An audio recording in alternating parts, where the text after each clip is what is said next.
Dana says no TikTok tonight.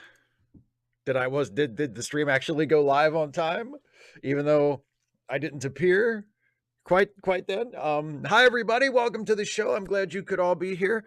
Saphira Joe says, can you put out my PayPal? I haven't been able to pay. Yes, I will do that. I will share it during the show, and I'll make sure that I put it on my socials after the show is over. Yes, I will be happy to do that.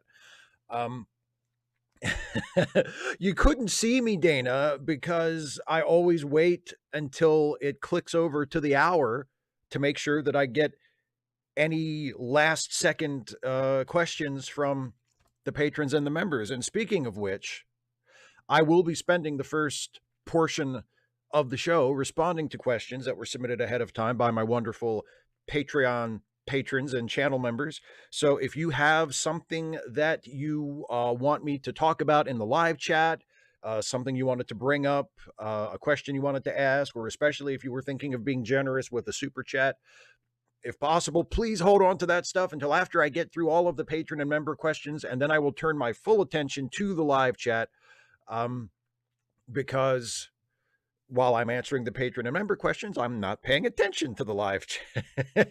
Sorry, CMAC. You've got me now. This right here. You know what this is? You know what this is? This is where the money gets made, baby. Okay. Anyway, let me turn now to the patron and member questions, and let's get this show on the road. The first patron and member question comes from Stephen Winnie, who says, actually, there's an H there, Stephen Winnie.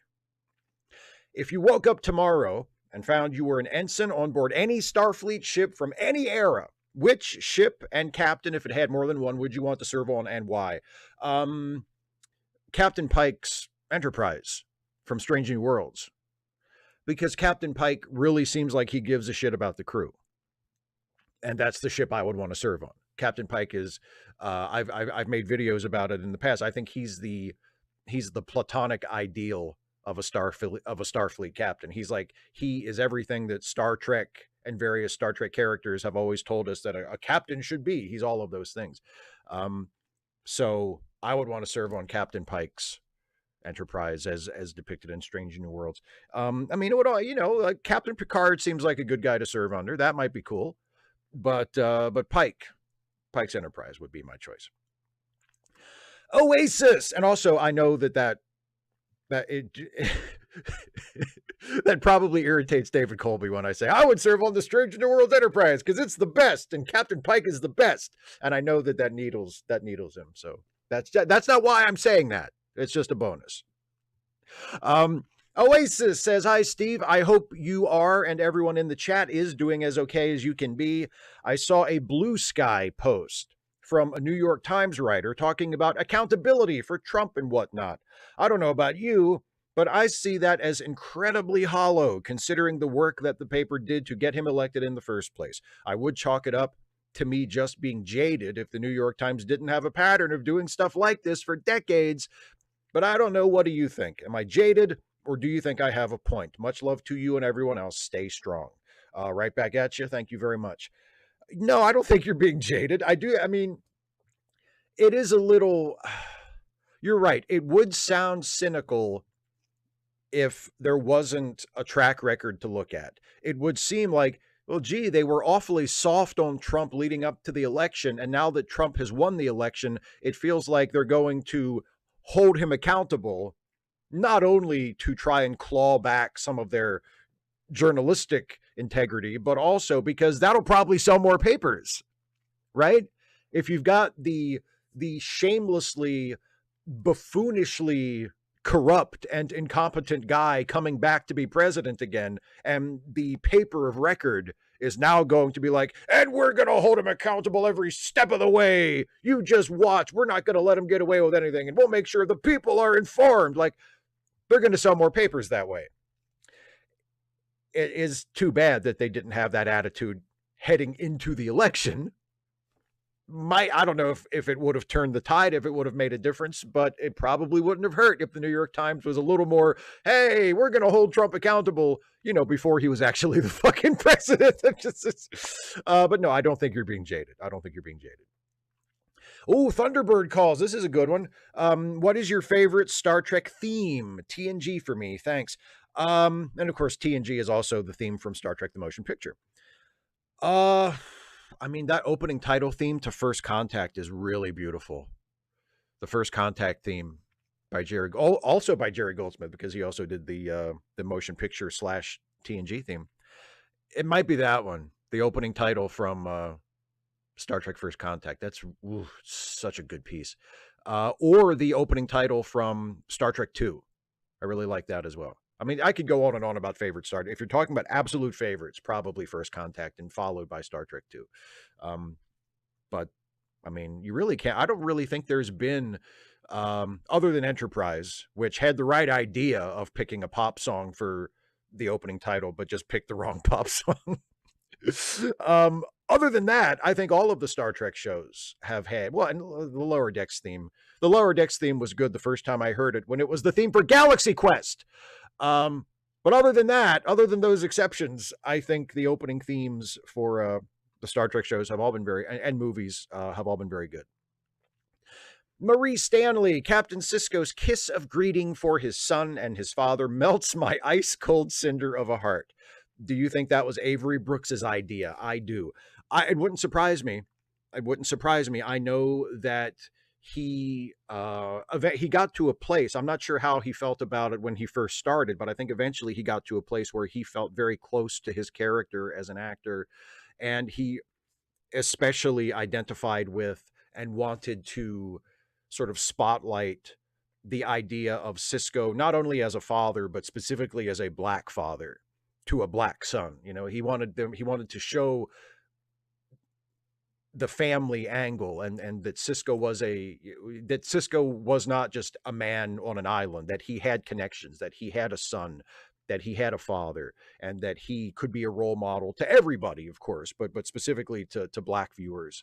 And he wanted to show, and Sisko is a man, and, you know, a very traditionally masculine guy, you know, a big commanding presence. He's the boss. He's the guy in charge. He's a man of action. He's a macho guy, but he is also very affectionate with his son, with his dad. Like, there's no contradiction there. You can be a big, tough, strong, you know, traditionally masculine guy and still show like outward physical affection to people that you care about. There's nothing wrong with that, and there's nothing contradictory about that. So I don't know, but I mean, it would not surprise me at all if that was specifically Avery Brooks's idea. And I agree. I really like that side of Sisko.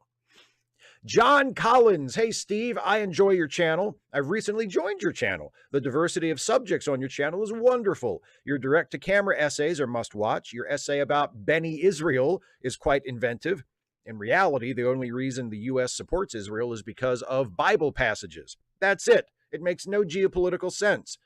I'm a guy who deals with disabilities in my everyday life. I've voted Democrat up and down the ballot since 2000. Related to your essay about some atheist public figures and the transgender community, I'm all for the transgender community, though as liberals / progressives, don't we strive for equality and equity? Thus, the creation of the Olympics, Special Olympics, and Paralympic Games in sports. About your essay about the Christmases, meaning the televangelists, in their particular vein of Christianity, God is also omnipresent and omniscient. This means that God not only knows that President Biden gave George Soros that presidential medal but he approves. Irony? Thoughts? Okay, so there's a bunch there. And by the way, John, you submitted several questions. And I'm only answering this one because this was your first one, and just for future reference, one question per member. And I'm saying it now, and I went and edited my future posts that I already have scheduled for submitting questions for YouTube channel members, because I realized, I didn't put one question per member in there. So from now on, it's in there now, so there won't be any more misunderstanding. But from now on, one question per member. The only exception I make is some people are such enthusiastic supporters, and I never ask anybody to do this, and I don't expect this, but some people are both patrons and channel members. And if you do that, if you're giving me money twice a month through 2 different platforms, then yes, you can ask 2 different questions. But other than that, one question per customer per live stream.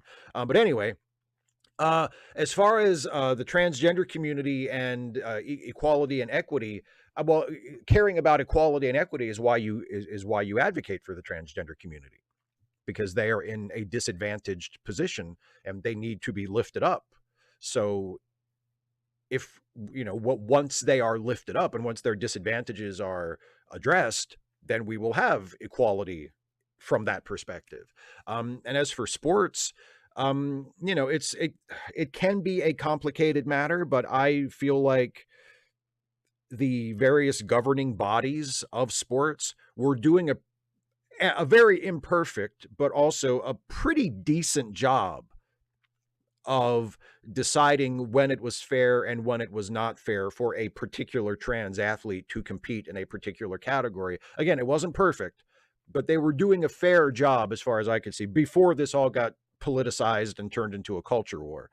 So I would love to see it go back to that, where it's not a hot button issue anymore. And it's not a big deal in and of itself to have a trans athlete competing in the sports category along with cis athletes of their gender. So, and as for the Christmases and the Christian God being omnipresent and omniscient, yeah, well, that's the thing. I mean, it's I guess it's ironic. It's an inconsistency in their worldview, which those kinds of fundamentalist Christians have a lot of those, because their views are so absolutist and so inflexible that all of the contradictions that are sort of inherent in religious belief just sort of come through a lot more vividly and become a lot more difficult to ignore. Because it's not just, well, if God is all knowing, then he knows that President Biden gave George Soros the Presidential Medal of Freedom, right? And if he's God and he's all knowing and all powerful. So if he really was that pissed off about it, he could have stopped it somehow before it happened. He let it happen. So he must not be that upset about it. It's not just that. It's, if God is truly all knowing and all seeing and all powerful, everything that happens is something that he has allowed to happen. Everything, because a lot of Christians like this also believe in determinism and in predestination, and the idea that every single thing that happens is a part of God's plan, which makes prayer a completely absurd thing to do. Like, why would you pray to God to make a particular thing happen that you want to happen when you also believe that every single thing that happens is a part of God's plan? So when you pray for something to happen, you're either asking God to do something he was already planning to do, or you're asking God to change his plan for you. And either one of those things seems completely absurd to me if you believe in that kind of God. Either you trust God and you trust that he's going to do whatever is supposed to be done and everything's going to work out the way it should be, or I guess you don't trust God because you say, hey, if this isn't already in your plan, could you change it accordingly? Like, it doesn't make any sense. And it's an incredibly presumptuous thing, if you think about it, to ask if you believe that there's a God who has everything planned out. It's an incredibly presumptuous thing to be like, yeah, but can you change it just this little bit for me? So anyway, I could go on and on and on. But thank you for becoming a member, John. Some random geek who does actually hate liberalism. I seriously? Boys, some of the strange takes I hear some liberals say. Hashtag not all. For example, back on January 6, 2020, Insurrection Day, one liberal said, once the rioters are breaking into the Capitol, the police or the National Guard or whoever should just open fire. Pretty much once you commit a crime, you sign your death warrant. And this liberal, if I remember correctly, also said to me, if you throw a brick through a window, like a Starbucks window, you should be arrested on the spot, and the police can use whatever force necessary to subdue the threat. Now, Steve, we have our differences in politics, including policing. We both agree there is a major problem with policing right now. While I don't have any love for the rioters on January 6th, fuck them, I also don't want to live in a world where the police can gun me down for touching a building in the wrong way. Do you want to live in that world? Well, no, of course not. How many of these terrible stories that we have heard over the last many, many years where police have killed either just unarmed people or people that, were not presenting a threat. Often it's a white police officer killing a person of color. Not always, but often. How many of the people who were killed were not doing anything remotely threatening, either to the police who killed them or to anyone else? Like, they were just, how many people have been shot just for the crime of running from the cops? Or like running with stolen merchandise or something, like stuff they were not committing any kind of violent crime. They were not doing anything that would give anybody any reason to assume they were about to endanger anyone or were endangering anyone in that moment. And yet the police decided to use deadly force to stop them. It's ridiculous. A cop should not be allowed to use deadly force unless it is a situation where there is an imminent danger of something happening that will either endanger the life of that cop or of some other third party. And then the cop is using deadly force as an absolute last resort to prevent the perpetrator or the suspect from doing something that will harm someone else. The idea of using, I think even using any kind of force on someone who isn't a threat, who is someone who's running away, like, let him run. If somebody like gets caught, robbing a store and they don't have a gun, they were just reaching their hand in the cash register, they were shoplifting something, and they make a run for it, just let them go. You're probably going to catch them eventually.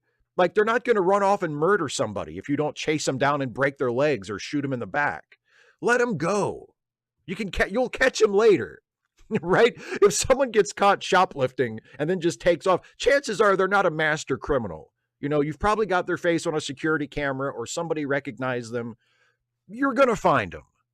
The whole idea of anyone who's caught committing any kind of crime should be subject to whatever the cops decide to do to them. That's ridiculous. Of course, I don't know. I completely disagree with that.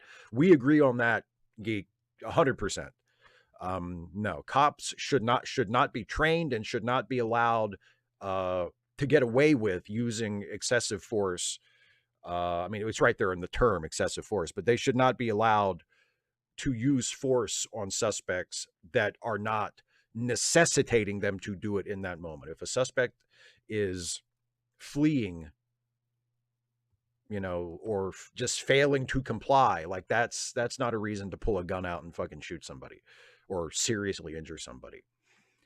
JDC. Hey, Steve, hope you're doing well. Have you heard of this fun facet of the American health system called a facility fee? Basically, if the doctor's office is owned by a hospital, they get to bill you an extra fee for using their space. So the patient might be on the hook for another couple $100 that the insurance might or might not cover. Surprises are always fun, aren't they? And that's from the lucky position of having relatively good insurance. Anyway, there are certainly worse things going on in 2025, but medical insurance is a mess. Byzantine or Kafkaesque? Sorry for the more of a comment than a question. Be well, everybody. No, you're absolutely right. It's those kinds of hidden fees are annoying no matter where they pop up. Like if you're buying concert tickets and the final bill winds up being like twice as much as the price of the ticket because of all the hidden fees, that's annoying in and of itself. That shouldn't be allowed, right? But when it's your health care, when it's something that you probably can't do without, like you need it for your quality of life, or indeed probably in many cases for the continuance of your life, and you realize, oh God, I'm gonna be stuck paying a huge bill anyway. And then, oh, by the way, because the hospital also owns the property where the doctor's office is, we can charge you extra for that too. We found a way to wring just a little bit more money out of you. It's gross. It's gross. It's disgusting. And yeah, it's for-profit healthcare shouldn't be a thing. Period. It just shouldn't exist. At least not from the patient's perspective, right? The patient should not be expected to be the source of, or at least not the direct source of the profit. I mean, you can take it from taxation and the way other countries that have proper universal health care do it. But no, it's just it's horrible. It's horrible. Is it? I mean, the process may be Byzantine, and the nightmarish existence of having to deal with it is Kafkaesque. So I think it's not or, it's and. Lon Suitor, not really. I enjoyed your video on your favorite Voyager episodes and have to admit that you found more good ones than I probably could in that series. Still, one of my favorites was always Meld. I believe that's the title, where Brad Dourif plays the psychopathic Maquis, Lon Suitor, and just bashes someone's head in because he couldn't hold his urge to kill anymore. Granted, I'm a huge Brad Dourif fan, so that certainly prejudices my judgment. What do you think of that episode? I always thought it would have been interesting to keep Suitor alive as a recurring character because he could have been so different from the rest of the crew. Thoughts on that? I remember being mostly impressed by that episode. It didn't make my favorites list, but I like that episode. And yeah, I'm a big fan of Brad Dourif, and I thought it was cool when he just kind of popped up, and he's like, oh, by the way, I've been here the whole time. I thought that was kind of neat. And yeah, Suitor was an interesting character, and he did have potential. And it's a shame. I mean, they kept him around a little bit after that episode, but I think they killed him off at the end of that season or the very beginning of the next season. They gave him kind of like a hero's death, which is fine. I mean, if you're going to write the character out, write him out in a way that means something. But it would have been neat to have him, not pop up in every episode and not even have him become like a frequently recurring character, but just have him be a problem that they have to deal with. Like now they've got this guy that they can't trust to just let him out, because every once in a while he kills people, but he's a member of the crew. He's on the ship. They have to deal with him. They have to take care of him. That might have been an interesting issue to come back to maybe once or twice for the remainder of the series. I think he did his thing in season 2 or season 3. So you had like 4 more seasons as it turned out, and to maybe just give him like 1 episode a year or 1 episode every other year, just come back to him every so often just to tell another Suitor story. And I'm sure that they could have come up with 2 or 3 more interesting plots involving Suitor to explore his situation and the ramifications of having someone like that on a ship that was stuck in Voyager's position. But we'll chalk it up, add it to the pile of missed opportunities in ways that they could have maximized the premise of the series that they didn't. Big Steve P. This has almost certainly been asked before, but you've referenced it several times in the last couple of weeks, so now I have to ask. Fellow Misty of Taste I know you to be, what are your favorite MST3K episodes? Also, what are your favorite host segments, if you have any faves? And finally, Joel, Mike, Jonah, or Emily. Thank you. Love your work. I mean, the nice thing about MST3K is no matter who you pick as far as the hosts, you're on pretty solid ground. I mean, Emily has gotten the least number of episodes because she's only actually been on the show for the most recent season, but I thought she did really good in a really tough spot because like she's, the new person in what is still a relatively new version of the show. And also, I mean, to include her, they kind of complicated the premise. So now there's 2 satellites and there's 2 teams, and they really sort of made things, they didn't make a choice, right? Instead of saying we're either going with Jonah or with Emily, they said we'll just have them both in their own satellites. And I mean, it didn't bother me because I'm there for the individual episodes. Like the draw for me to MST3K has always been the riffs in the theater. And as long as those are funny, I'm completely happy and I couldn't give a shit about the rest of it.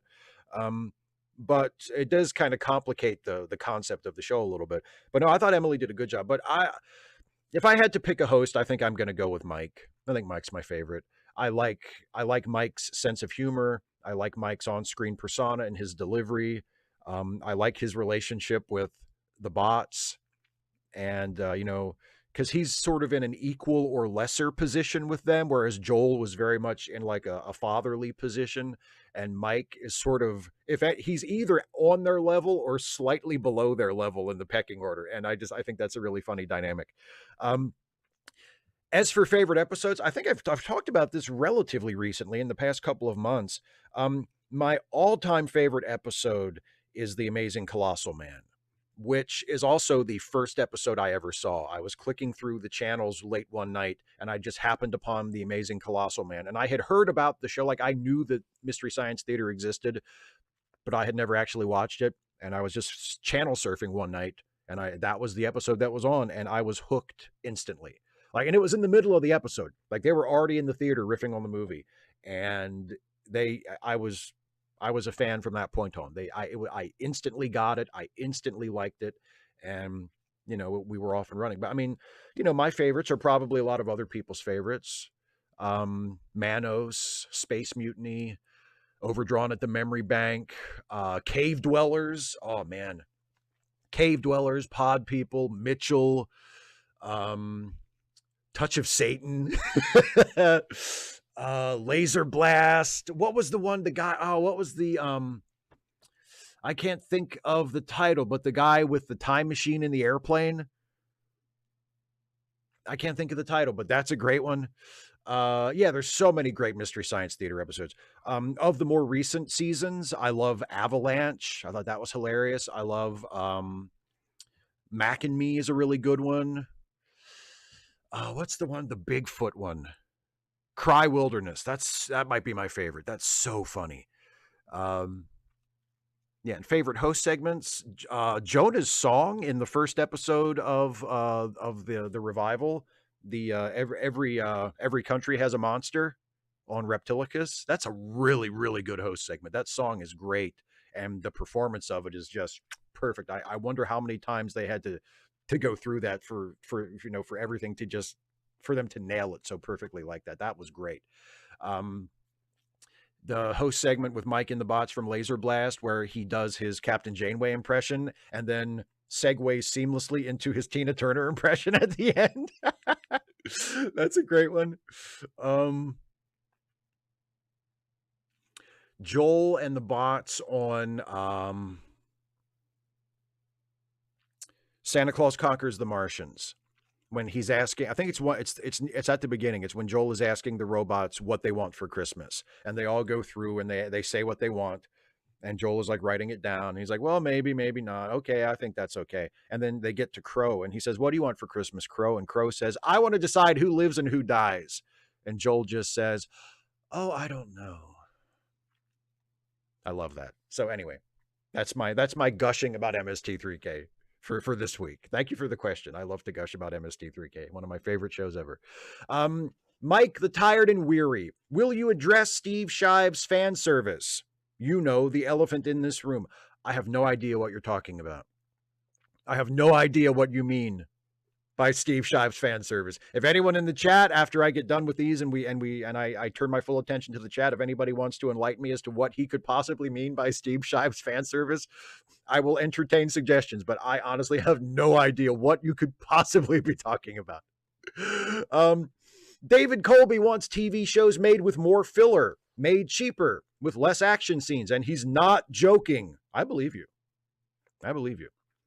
A book series I always wanted to see adapted to TV is the Kitty Norvell series. The book's about a werewolf late-night talk show host named Kitty, has always felt written for TV, not just in terms of plot structure, but in terms of how the action is staged. Magic is kept subtle and off-camera. Werewolves don't do any huge transformations. Most of it is just people talking in normal places. It's made for a CW show with abysmal CGI. And that's what entices me. Cheaper TV means you can lean on what makes TV special. Prolonged character arcs, dialogue, time. It takes time to really get to love a character. And a 7-episode show that looks like a big budget movie does not have that time. Thoughts? Also, do you hate urban fantasy as much as Lord of the Rings style fantasy? Or are you down with Buffy style fantasy?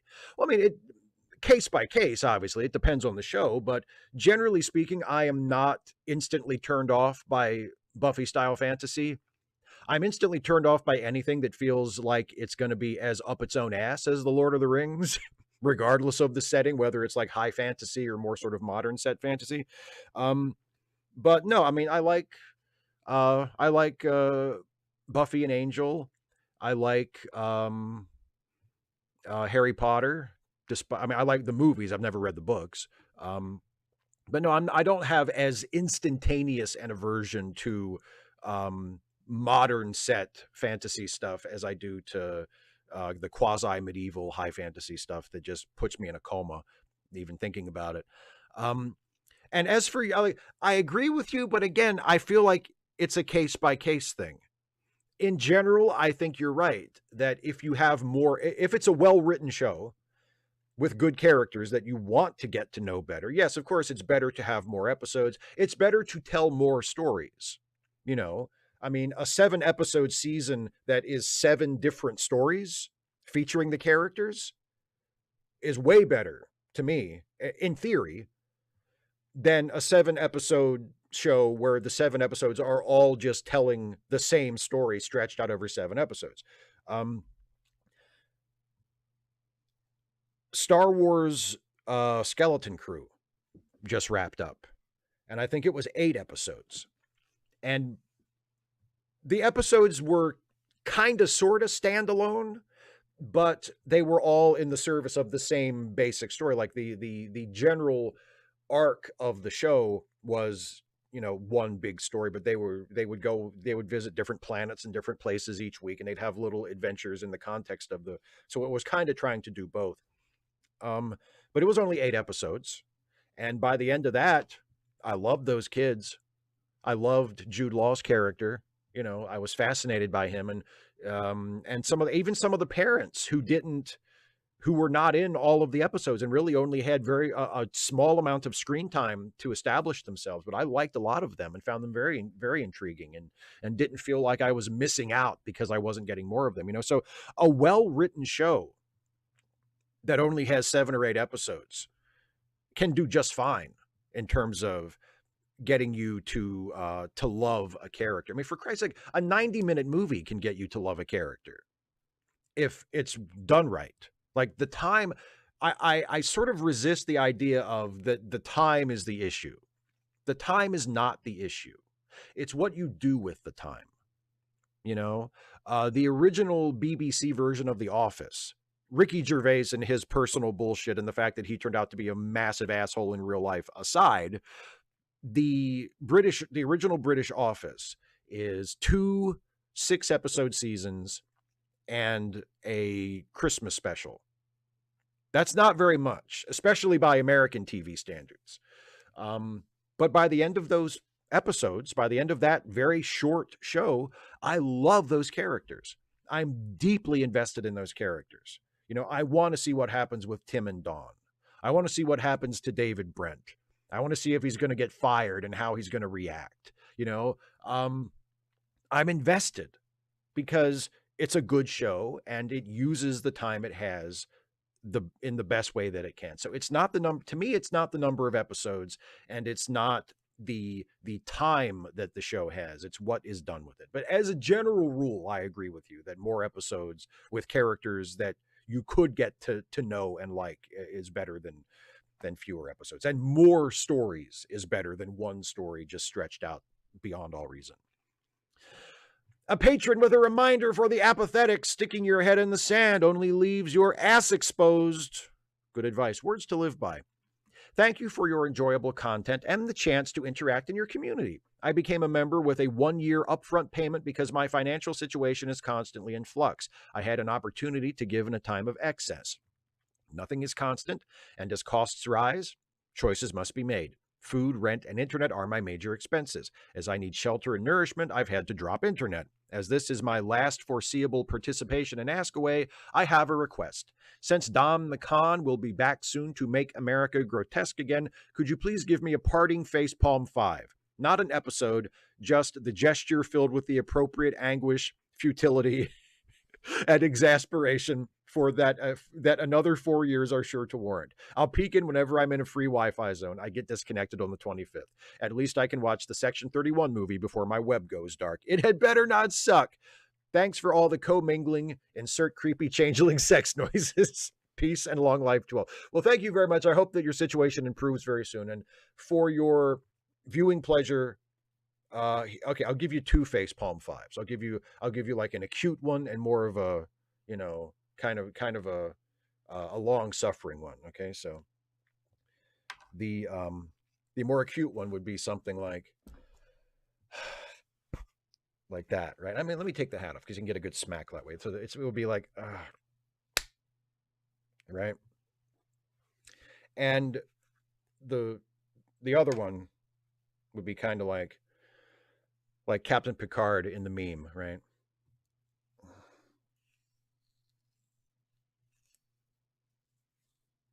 Right, like that. Okay, there you go. Two face palms. Um, John Burns, how disturbing are the revelations about Neil Gaiman? Are you feeling okay, John? A succinct, lucid question from you? I'm just giving you a hard time. Uh, the revelations about Neil Gaiman are terrible. They're terrible and they're very disturbing. They haven't hit me very hard personally just because I was never a particular fan of his. I had nothing against him. Like I didn't avoid his writing because I thought I wouldn't like it or anything like that. He was just never someone that I felt drawn to. I read some of the Sandman comics back in the day when he was writing Sandman, but that's really all of it. That's really the end of my familiarity with his writing. I've never read any of his novels. Um, I think all of his actual like writing that I've ever read personally were Sandman comics, and they were great.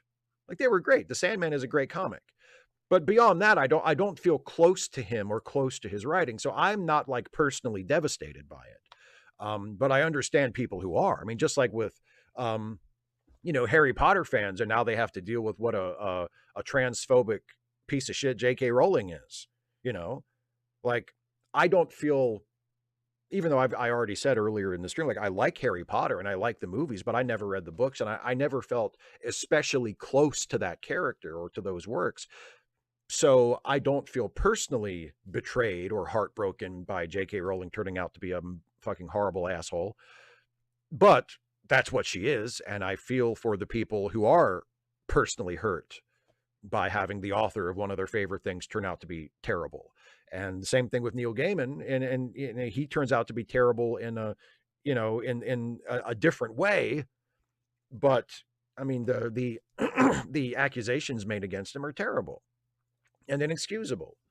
And I feel bad for I feel bad for the people that he actually affected through his actions, and I feel bad for any of his fans who feel betrayed by this and feel terrible about this. I think it's very disturbing. Not yeah, it's terrible.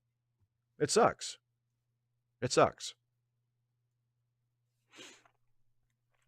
Agent Meister, he has the mind of Aristotle and a body made of mortal sin. Peldor Joy, Steve, it was about this time, 25 years ago, imagine, 25 years, that the Batman mega epic No Man's Land ended. I normally balk at these massive comic book crossovers, but No Man's Land has always been special to me. It was my first foray into collecting the monthly comics, as up until then I was getting my Bat fix from trade paperbacks. The story spent the whole of 1999 following Batman and his allies wrestle control of a quaked out Gotham City from nearly every foe, major and minor, that had featured in the Bat books for the previous 10 or so years, culminating in a denouement with the Joker that still gives me a lump in my throat a quarter of a century later. I'd love to hear your thoughts on No Man's Land if you've read it, and if you haven't, then I can't recommend it enough. I don't want my question to go to waste, so if you have no opinion on No Man's Land one way or the other, as a backup query, I'd like to know which comic book character, hero, or villain who you think has the best shoes. It's a good thing I've read No Man's Land because I have no idea what I would say about the character who has the best shoes. I read No Man's Land. Actually, I didn't. I sort of am the reverse of you. I didn't read it in the monthly comics as they came out. I waited until it was all collected in trade paperbacks, and then I read it that way. I really liked it. I really liked it. And I'm glad you mentioned the ending and what the Joker does. I won't spoil it, even though it's like a 25-year-old book at this point. But the ending with the Joker, and it also involves Commissioner Gordon and Sarah Gordon. And it's a great ending. And that's the ending is the only part that I really still remember with any level of detail. The rest of it has just kind of faded into the fog because I think I only read it that one time when I read it through once, but I remembered the ending. And I liked it a lot. As far as like big, and I tend to not like those big crossovers either. I would much rather just the the creative team on the book just be allowed to tell whatever stories they want. Tell a single issue story, tell a 3-part story or a 5 or a 6-part story, but just let the writer and the artist who are in charge of the book just tell their stories and don't worry about tying everything together into these massive crossovers. They get kind of exhausting. And they're never as good as when a single creative team is able to do their own thing, because you lose that coherent, cohesive creative vision that you get from a single writer and a single artistic team telling stories that they have decided they want to tell in the way they want to tell them. But as far as those big mega crossovers go, No Man's Land is a pretty good one. Yeah, it's a pretty good one. It's a very bold concept. The idea of Gotham City being isolated from the rest of the United States due to like massive earthquakes. It's a, and it as far as that kind of thing goes, I think it worked out pretty well. And yeah, it had a hell of an ending. So I like No Man's Land.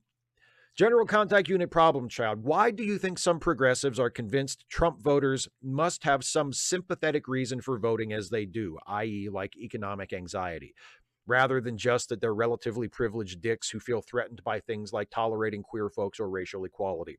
Why do you think these people also often get really offended if you suggest trying to reach out to minorities or making it easier for them to vote? Might be a better time use than reaching out to white bigots.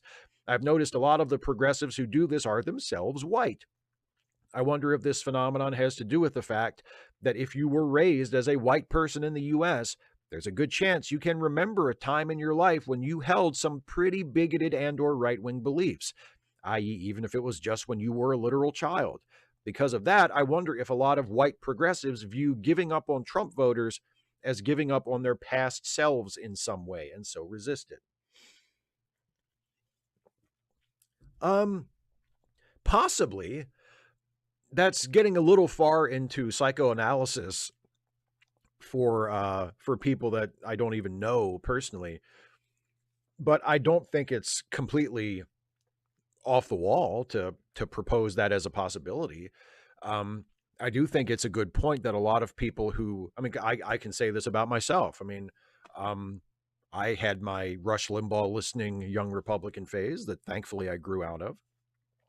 So I can understand the mindset to a certain point. I can understand the appeal of it to a certain point.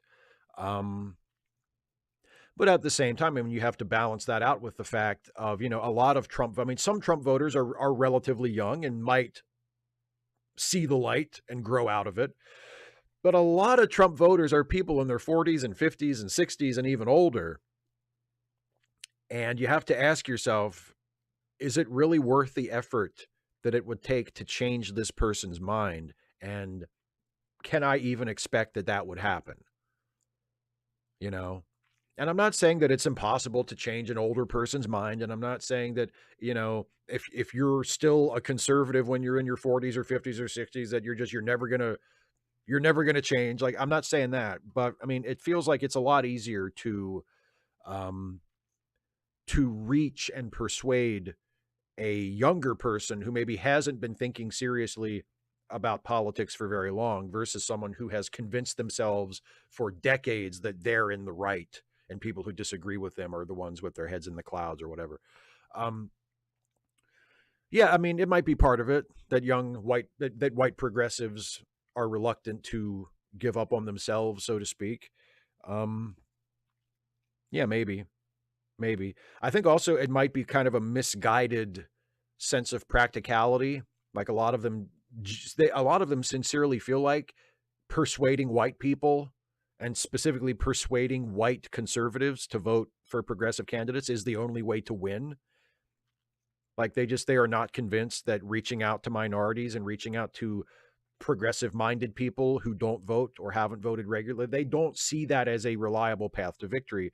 And they don't want to give up on Trump voters because they see flipping Trump voters as the only viable path to victory. So, and I disagree with that, but maybe that's part of it as well. Andy Lawler, who just can't think of a pithy or witty line this time. Hey, Steve, as I write this, it's Thursday, and today saw the deaths of both David Lynch and Bob Uecker. These men intersected my life, not in enormous ways, but I enjoyed some of Lynch's films, and Euchre was a constant pop culture presence in the 80s and early 90s. The first celebrity death that stopped me in my tracks and caused me genuine grief and sorrow was Jim Henson. I was a huge Muppets kid growing up, still am at 52, to be honest. Freddie Mercury's death stunned me as a musician, and Robin Williams's felt like a physical blow. What was the first celebrity death that caused you genuine grief? Thanks, and have a great weekend, everybody. Thinking about how we mourn artists we've never met. We don't cry because we knew them. We cry because they helped us know ourselves. That's a really nice quote. The first celebrity death that caused me genuine grief. Oh boy. I know there must have been one before this, because I was in my 20s when this happened, and I know there must have been one before this that I just can't think of. But the one that comes to mind immediately is Christopher Reeve. Like I said, I don't think that, I know that wasn't actually the first one. I know I'm forgetting one from when I was a kid. There must have been one from when I was a kid or a teenager that I'm just blanking on. But when Christopher Reeve died, that was rough. Not because it was a shock, because, he was, he was not in good health, and that was well known at the time. And of course he had been, a quadriplegic for, I think almost 10 years at that point when he finally died. He'd been in a wheelchair, and everybody knew that. Everybody knew he was paralyzed from the neck down. But it was still rough, because he was always so optimistic. From the moment he came back in the public eye after his horse riding accident, he always said, one of these days I'm going to walk again. One of these days I'm going to get out of this chair. They're going to find a cure for traumatic spinal injuries, and I'm going to be walking again. Like, he was always very optimistic about that. And it didn't happen for him. And that was tough to take. That was tough to take. So, like I said, there are probably other ones from before that I'm forgetting, but the one that seared itself into my soul, the first one that I thought of, was Christopher Reeve. Stephen G. Clenard. Hey, Steve, let's do another trolley problem. A runaway trolley is rushing down the tracks. If not diverted, it will crush some asshole wearing a MAGA hat. If you pull the switch lever, the trolley will be diverted onto a side track where it will crush to death some other asshole wearing a MAGA hat who is filming a YouTube reaction video. What are you waiting for? Pull the fucking lever. See you in hell. Or will I go to heaven for pulling the lever? I think I might. Yes, of course you pull the lever. Of course you pull the lever. Honestly, you know what? If it was just somebody filming a reaction video, I might pull the lever anyway. Gregory Laborde, what is the story of the poster above the Star Trek Next Generation action figures? Back here behind me. So let me temporarily switch to my full shot so you can see it a little better. And I'll turn it up. There you go. So it's above my Star Trek figures. And it's actually, I framed it to hang it on the wall, but it's actually a yard sign. And it was created by a group from the Pacific Northwest that right now, the group that makes and sells that sign is just called In Our America Love Wins. But it was, let me tilt this back down again. But it's an offshoot of a group that was called, that had the delightful title, Nasty Women Get Shit Done. And so they used to be, I think they are still called that, but the specific organization that now is in charge of that flag is called In Our America Love Wins. And if you want to get your own one of those, I think if you just Google In Our America Love Wins, you'll find their website, and they have a shop there, and you can buy like stickers and postcards and yard signs and all kinds of stuff with that design on it. And there's also a pride flag variant and a trans pride flag variant. that are both beautiful as well. But yeah, I saw it several years ago, and I thought it was great. I thought it was a great political statement, a little, an act of support and allyship, and also a little tiny act of protest because it is in the form of the American flag. It is somewhat provocative to some people. I don't know if you've noticed, but certain folks are like super attached to the American flag and are very touchy about anything that even has the faint whiff of disrespect of the flag. So it's it's a little bit of a provocative thing to do it in the shape of an American flag, but it's also a very profound statement that this is our flag. This represents us. This is who we are. And in our America, all people are equal. Love wins. Black lives matter. Immigrants and refugees are welcome. Disabilities are respected. Women are in charge of their bodies. People and planet are valued over profit. And diversity is celebrated. And what can you disagree with there? And of course, a lot of those are aspirational. Obviously, in the America as it currently exists, a lot of those statements are not true, but those are the goals. Those are our values. That's the kind of country that we want it to be. Yeah, I've had it for years. I'm very happy with it. I also have the image as a desktop wallpaper on my computer that I use sometimes as the background for videos when I shoot videos in here with my computer monitor behind me in the shot. And yeah, that's the story. It's a really awesome flag and poster. And like I said, if you Google, and I have no affiliation with the group, I'm not getting like a kickback or anything. But if you want one or one of the pride flag or the trans pride flag variant, I think it's In Our America, Love Wins. Just Google that and you'll find the website. Yeah, that's the story. Thanks for asking. Air One Fire says, "Hey Steve, what do you think about the movie Starship Troopers? Do you think it promotes fascism and militarism? Because I don't see a gram of satire anywhere in there, especially with how Robert Heinlein wrote the book as a response to America deciding to reduce nuclear weapons testing. He thought there should be more of it, and overall a lot of his libertarian right-wing views. For example, I'd say the movie argues that it's clearly better to lose both your legs fighting in the infantry rather than becoming a fucking intellectual pilot, or even worse, not be in the military at all. Best wishes. P.S. Graham is a small unit of mass in the metric system of measurements, a system that makes sense, unlike the shitty made-up American system. Would you like to know more? I know about the metric system. Okay. You don't have to condescend to me. It has been a very long time since I watched Starship Troopers, but I think it's at least intended as a satire. Whether you think that it is successful is a different matter. But I thought it read as satirical when I watched it. I do think maybe there's enough gray area, or that the voice of the satire is maybe not as pronounced as it might be, so that someone could watch it and not get the satire or not perceive it.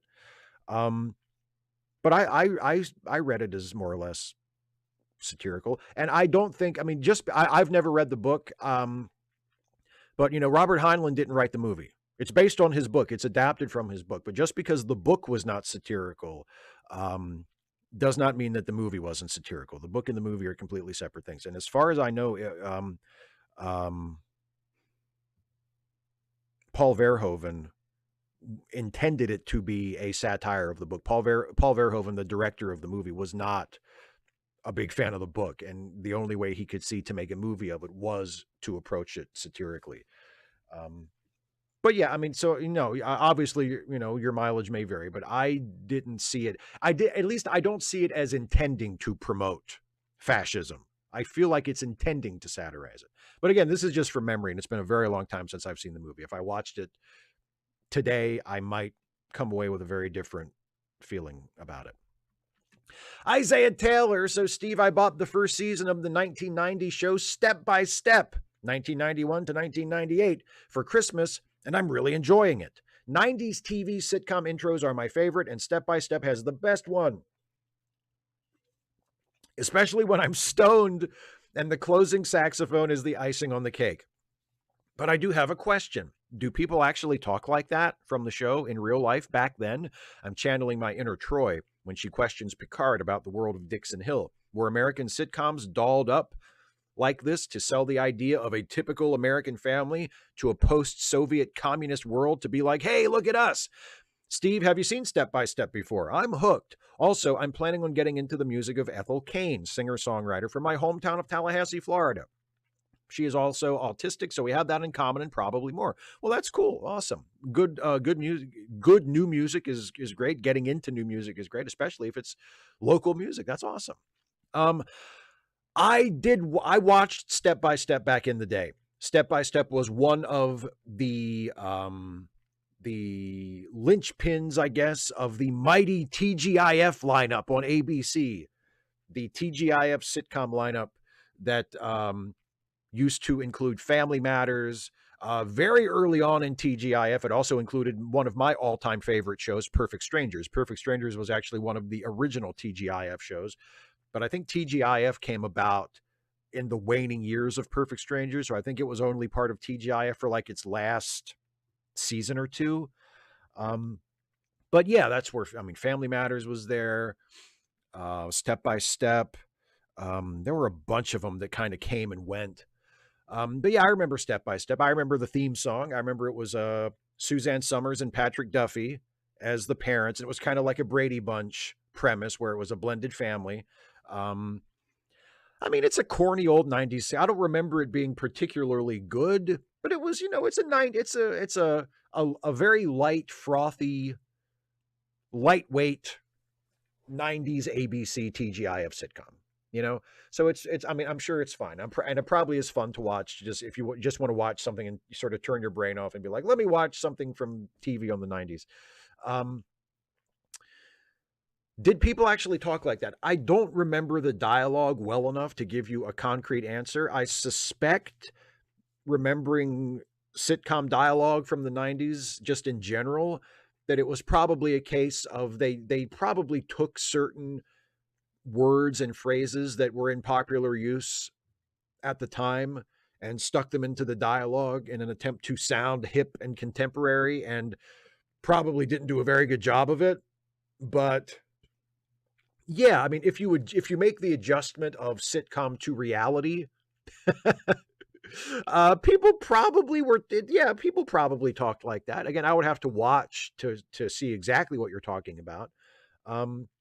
But it probably doesn't distort how people actually talked in the 90s any more than a sitcom from the 80s distorted how people talked in the 80s. Like, it's not documentary accurate. It's stagey and theatrical and kind of cornball because it's a sitcom, but it's probably not completely a completely inaccurate picture of how people talked. Joe McClory, 3 deaths in this past week that are important enough to me that I would like to ask a question about. Thankfully, you've already done a video on David Lynch that handled one, and given you are known in part as a baseball fan, I would be surprised if another person doesn't ask you to opine on your feelings on the passing of Bob Uecker. If not, I ask you would, even though I have decided to ask my question about the 3rd death. My Aunt Barb, who is the mother of my favorite cousins and who ended up hurting them and more cousins and the family in general when she left my mother's brother to marry the then husband of my mother's sister. How do you mourn one of the few people you hate? How can you be there for family that is hurting when deep down you still feel contempt for the departed? Or at the very least, how do you get out of going? Do you tell them how you feel? Lie? Is there no good choice when you want to be there for people but want nothing less than to actually be there? Fuck. I mean, that's an impossible situation, man. I'm not sure what to tell you. You have to decide what you want more. Do you want to be there for the people you do care about who are in mourning?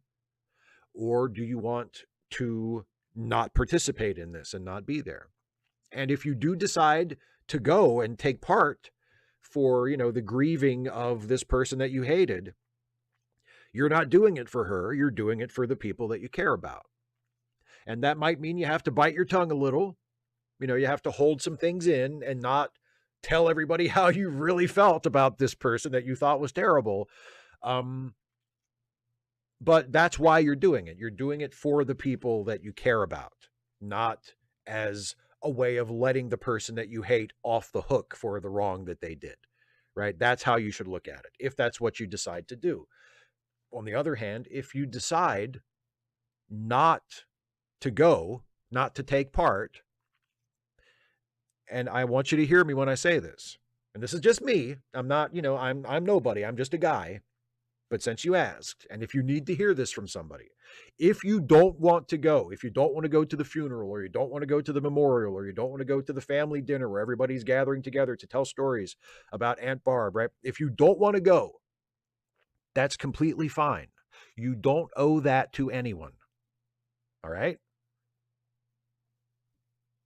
If that's really what you want, and that would make you more comfortable, and it would be easier for you to live with yourself and also to get through whatever that time would be by not going.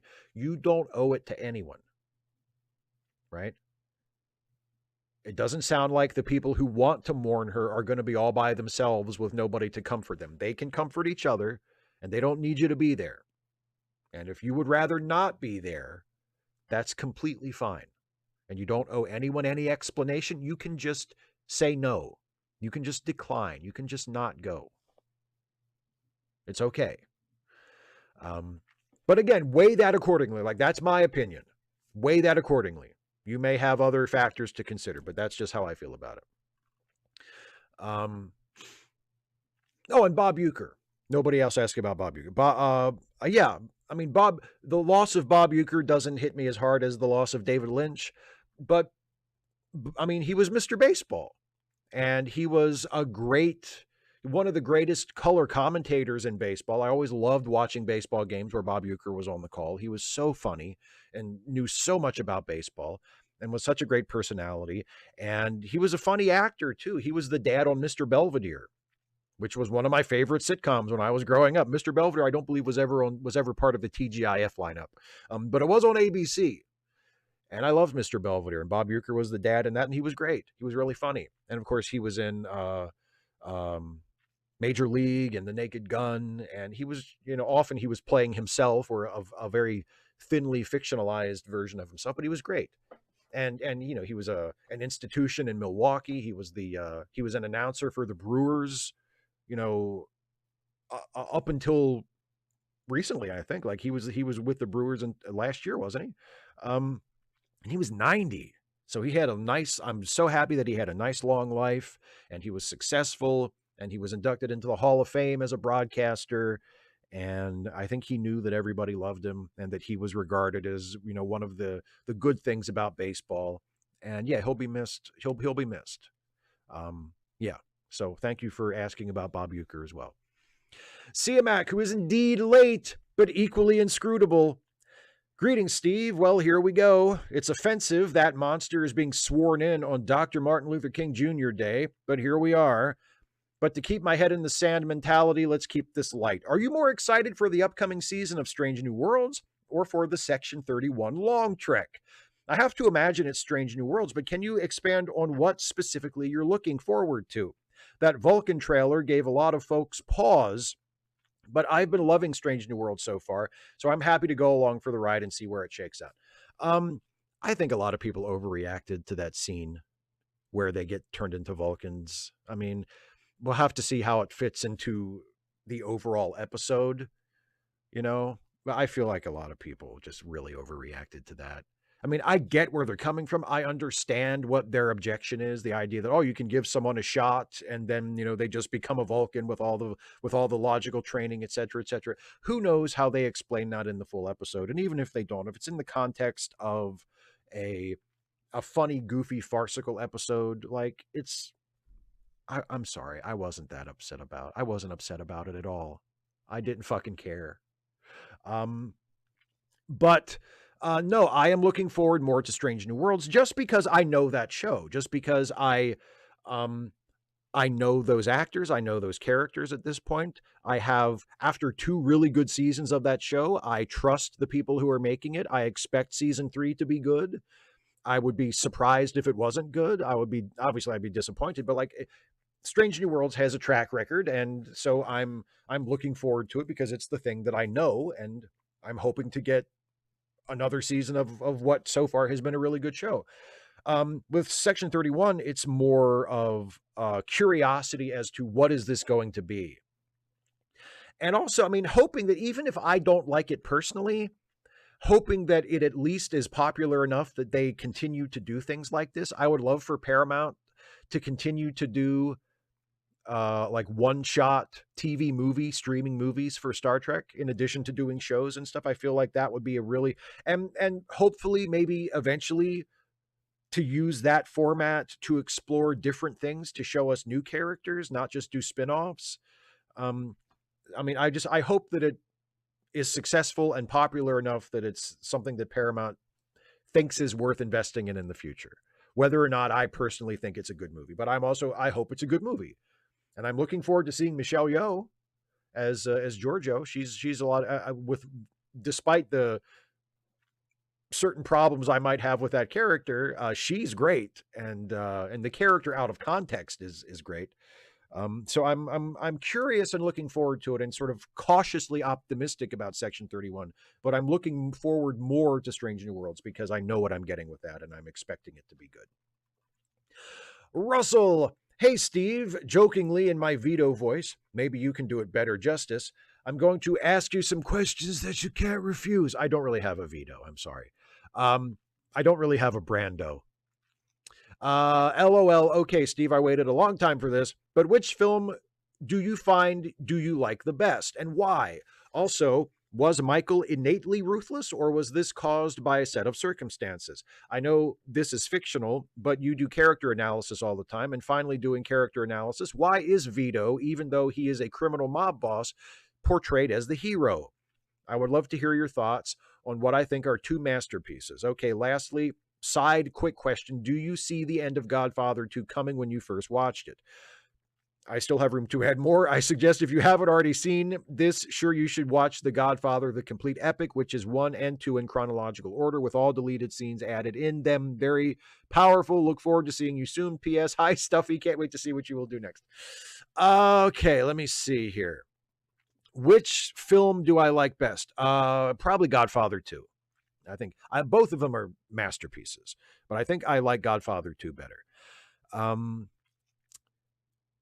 And why? Because it gives us more of the tragedy of Michael. I mean, Michael is a tragic figure in the first movie, but Michael is a really tragic figure, but also a more complicated figure because now Michael is the boss in part 2. So Michael's tragedy is balanced out by all of the things that Michael is doing that are not tragic, that are pushing in the opposite direction. So he's just a much more complicated, interesting, meaty character. But he still has that, tinge of tragedy to him, which I really like. Was Michael innately ruthless, or was this caused by a set of circumstances? I don't think Michael is innately ruthless. I think it might have an element of Greek tragedy to it, but not because of anything that was born in Michael's character, but because of Michael's upbringing and Michael's circumstances. I think it's portrayed as inevitable that Michael becomes what he becomes, that, he was the son who Vito wanted to go off and have a legitimate life. He didn't want Michael to be involved in the criminal enterprise, and Michael sort of assumed that role out of necessity, out of his love for his father and his loyalty to his family. And then he became this thing that his father never wanted him to be. And that's tragic, but it's also kind of inevitable.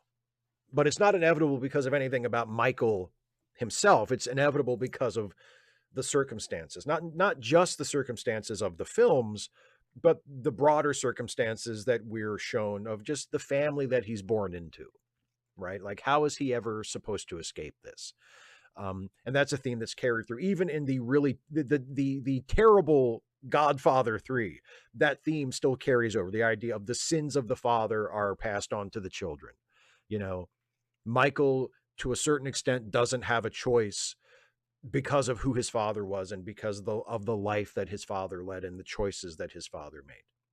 You know, but then we see in Godfather 2 that some of the choices that his father made were made in the context of being an immigrant, of facing having to live in poverty, of having his own family that he has to take care of, and he sort of becomes a crime figure, you know, not intending to go out and hurt somebody, but just being someone who's willing to do what he needs to do in order to take care of himself and take care of his family and take care of his friends and take care of his neighborhood. And it doesn't make it right, but it doesn't make him evil, you know. And so, like I said, the things are just so. One of the great things about the Godfather films is that everything is so complex. You know, no character has a single motivation that you can just point to and say, well, that makes them a good guy, that makes them a bad guy. You know, I don't think Vito is the hero. He's the hero in the formal sense, like he's the protagonist. Well, no, he's not. Michael is the protagonist of the Godfather, even though Brando won Best Actor. But Vito, the Godfather, I mean, you could argue that even that the title doesn't even refer to Vito, that the title always refers to Michael, because it's the story of how he becomes the Godfather. So, I mean, even though Vito is in, depending on how you reckon it, Vito is the lead character. I mean, I would argue that Michael is always the lead protagonist. But Vito is a protagonist, so he's a hero in that sense. But I don't think he's a hero in the sense of, you know, doing heroic things, being a good person, being a good guy in the story. The most you can say is that he is portrayed as being not as bad as some of the other crime bosses, or that his particular brand of organized crime is viewed as not as bad as what is shown to be coming. But that's about as far as you can go. And that's more of an indictment of the evolution of society than an absolution of Vito. So I think he's only a hero in the formal sense. He's not a hero in the sense of, you know, like being a good guy. And did I see the ending of Godfather 2 coming? I don't think the ending of Godfather 2 is a surprise. No, I don't remember it being a surprise when I watched the movie for the first time. I think what happens at the end there with Fredo, I mean, that's like an oncoming train. Like, that's, talk about inevitable. Like that. I mean, it's still rough. It's still heartbreaking, but it's not, to me, it's not surprising. To me, it's very much like, okay, this is what this has always been going to happen. Like, this was just a matter of time, you know? Simon Moody. So Musk is now worth 400 billion plus, but still spends huge amounts of time whining online or backing up Trump. He could put 399 billion into humanitarian projects like clean water, R&D for clean energy, and so on, and still live in a villa in the Caribbean, his own island even, like Branson, and be on holiday every day for the rest of his life. And he'd get a lot more respect and appreciation than he does now. Why doesn't he? Am I, or anyone that thinks the above sounds like a fairly good plan, if in that position, nuts? How about you, Steve? Were you dropped into a huge pile of cash? Oh, and my best wishes for everyone's sanity moving forwards from Monday. Well, thank you very much for that. I think one of Elon's problems, and I don't know this, I'm sure this isn't all of it, but he wants to be one of the cool kids, and he wants to be liked he wants to sit at the cool kids table. And what he is discovering is that no matter how much money he has, and no matter how much political influence he acquires, he's always going to be the king of the incel angry nerds who are not the cool kids. He's never going to be respected by people who are actually cool. He's never going to be respected by people who are actually smart. He's only going to be the king of the dipshits and the doofuses and the losers. And Elon Musk doesn't like that. He wants to be the king of the cool people and the smart people. He wants people whose opinion he actually respects and cares about to tell him he's doing a good job, and that he's a good guy, and that he's a smart guy and an important guy. And that's never going to happen because of who Elon Musk is. It's the same problem that Trump has. It's understandable why they've been drawn together, because Donald Trump has the exact same problem. He wants to be respected by people who will never respect him because they see him for who he is and for what he is. And so that turns into resentment. You know, it's the same thing with Elon Musk. But yes, if it were me, if I somehow had that kind of money, I would buy myself a nice place to live. I would buy everybody I care about nice places to live. I would give most of the rest of the money away to good causes that I believed in, that would hopefully make the world a better place. And I would take enough left over so that I could live comfortably for the rest of my fucking life, and you would never see me again. That's exactly what I would do. And I think the fact that Elon Musk refuses to do that speaks to what I was just saying. In part, it speaks to his ego and his belief that he should be an important person. You know, that he should be someone who is driving the destiny of humanity. And the fact that a lot of people take him as a fucking joke, no matter how rich he is, and no matter how close he is to the president, just eats away at him. You know, you can't buy your way out of being a loser. Like, that's just, it doesn't work that way. Brian Baker, aka Lance Boyle. Steve, thank you for the video on David Lynch. Lynch was an important influence on me in college when I saw Eraserhead in the theater, and again when Twin Peaks was on the air. I have an unusual question for you this week. Shows like Harley Quinn, 5th season, now showing on Max, and Creature Commandos would probably not have been made back before streaming existed. But streaming also limits the income for creators by showing fewer shows per season, limiting access to viewing numbers, not paying residuals for syndication, and cancellation by the company after limited seasons. Do you think that classic shows like MASH, Hill Street Blues, and Twin Peaks would have survived on streaming? It seems to me that wider choices for viewers mean less good product on the air, especially when classic movies and shows become comfort food. I believe this issue was discussed during the writer's strike, but I don't recall seeing any resolution. Spending January 20th watching Comfort TV and not the inauguration. Well, let's remember, Twin Peaks didn't survive on broadcast TV. Twin Peaks only lasted 2 seasons, and then just barely. Right? Twin Peaks was not a hit show. It's a great show. I mean, I love Twin Peaks, but Twin Peaks barely got the very short run that it did on old-fashioned broadcast TV. And even back then, you know, a run like MASH or Hill Street Blues or All in the Family or Cheers or NYPD Blue or Frasier or, you know, or Family Ties. I mean, name a show that was really popular and got a really long 7, 8, 9, 10 plus season run.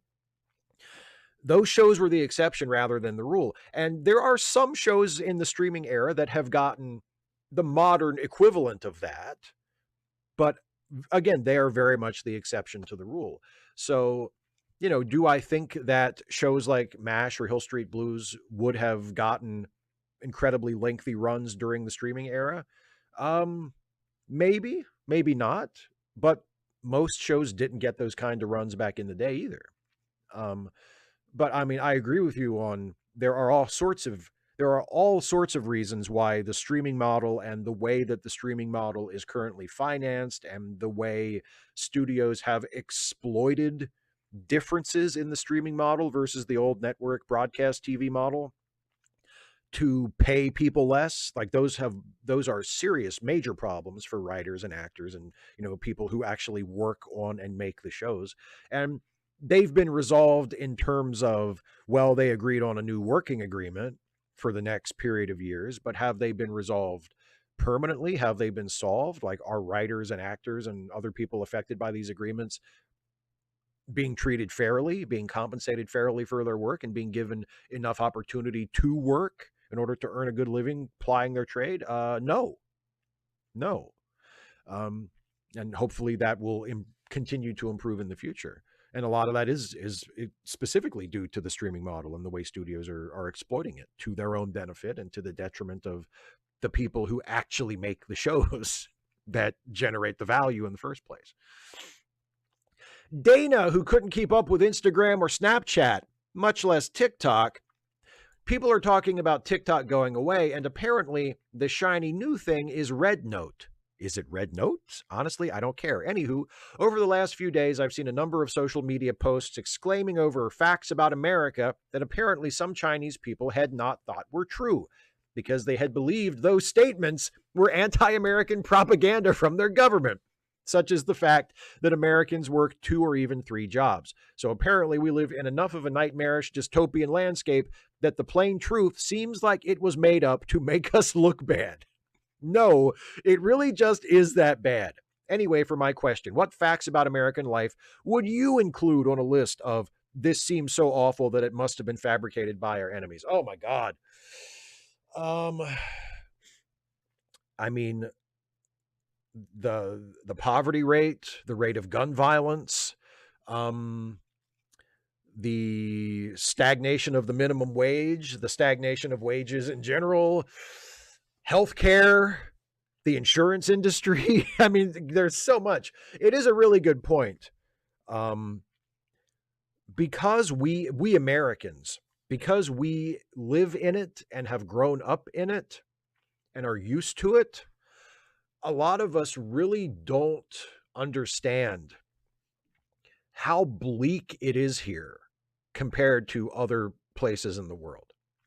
Now, there are places in the world where people generally have it worse than we have it, and they might still look at America as the land of opportunity and might say, oh God, I wish I could live there instead of here. I'm not saying that we're the worst place in the world. Of course not. My God, not even close.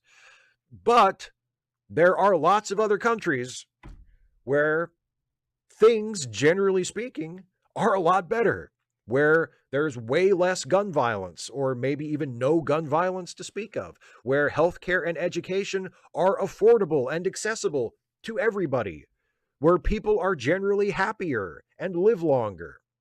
And there are still problems in terms of government overreach and policing and the prison system. And there are still problems with unemployment and poverty. And there are still people who complain that taxes are too high. There are still all of the problems that we have, but at much lower levels, right?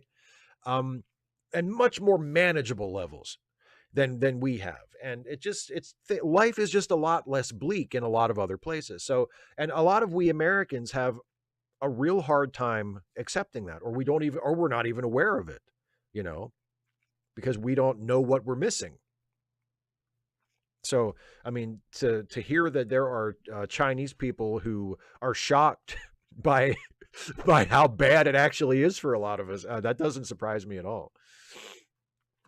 Kara the Tolkien Nerd. Hi, Steve. Sorry that my question is rather late today. I've been debating whether to actually post it, but finally decided that I may as well, even if I don't think I'm going to like the answer. Personally, I think Trump is a criminal, misogynistic, self-serving asshat who shouldn't be in charge of a rubber duck, let alone a country. However, my husband thinks that all this talk of invading Greenland, Canada, and retaking the Panama Canal is just saber-rattling. I don't. Do you think there's any way I can convince him that Trump is deadly serious and that given the chance, he will invade those countries I mentioned? Or do you think I am wasting my time and unfortunately I'll have to keep my counsel? Would love to hear your thoughts, Kara. I mean, it really depends on how successfully people are able to talk Trump out of it. Because invading Canada, invading Greenland, attempting to retake the Panama Canal by military force, like these, first of all, invading Canada and Greenland, those are NATO members, right? So if we invaded a NATO country to try and annex their territory, that would be an act of war, not just against that country, but against every other member of NATO, because we are also a member of NATO. So we would be basically declaring war on behalf of the entire world against ourselves if we did something like that. And if Trump was the president, especially, I feel like NATO would probably fight back. Like there are probably a lot of NATO countries that are like, please give us an excuse. Like, you dumbasses elected Donald Trump president again. And you were assholes already. And now you're going to fucking invade Greenland. You're going to invade Canada. Are you fucking serious? Give us the excuse. We would love to go over there and bloody your fucking nose and put you back in your fucking place. I feel like like if he actually tried that, it would lead to something very, very bad. It would lead to something very, very bad.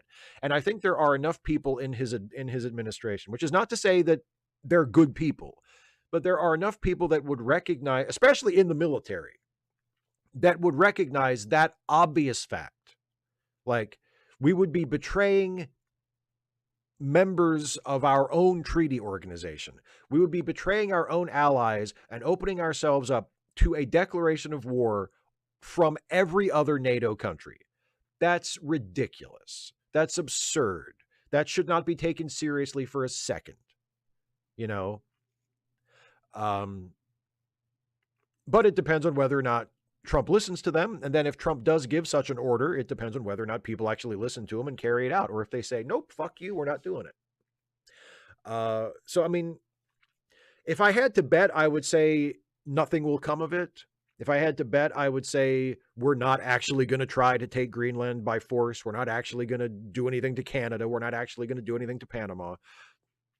But it's not impossible. I mean, that's the thing with Trump as president. And there are going to be people in his administration, and there are people in Congress that would back him up on it, that are just as fucking dumb as he is, who would be like, yeah, let's do it. Why shouldn't we have Greenland? Why shouldn't we take back the Panama Canal? Like, there are people who would be completely on his side because they're just as big of fucking dipshits as he is. But if I had to bet, I would still say it probably isn't actually going to happen. But not because Trump wouldn't be willing to try it if he thought he could get away with it. And last question from M.W. Ridra has a random question and Google couldn't answer it. Hey, Steve, do you happen to know the name of the Superman comic run from the 2000s or 2010s where some cocky young adult criminal is always talking about how his dad broke Superman's arm and that was the only thing he was ever proud of, and to show his dad up, he steals some portal tech and Supes accidentally gets his head stuck in it. Then the guy takes Superman's head on a literal platter to Lex Luthor, but Lex turns him away, and later there's a major disaster. Superman promises if the guy lets him go save people, he'll return to the trap voluntarily, and he keeps his word. Sorry, random question, but Google is failing me. I was trying to find this to reread it. I can't help you, buddy. I was not reading Superman comics at the time. I don't think I have ever even heard of this story. But now I'm going to look for it too, because this sounds amazing. I would love to read this story, but no, I can't help you. I don't know which one it is. So sorry about that. If I do find it, I will let you know. And if you find it, please let me know because I would love to read it. Anyway, that's it for the patron and member questions. I'm going to turn my full attention to the live chat in just a minute. But first, it is time to premiere a brand new Stuffy and Friends short. This short will go live tomorrow on this channel as a standalone YouTube short, but because you're watching my live stream, you get to see it before anyone. So please do enjoy right now this brand new Stuffy and Friends short.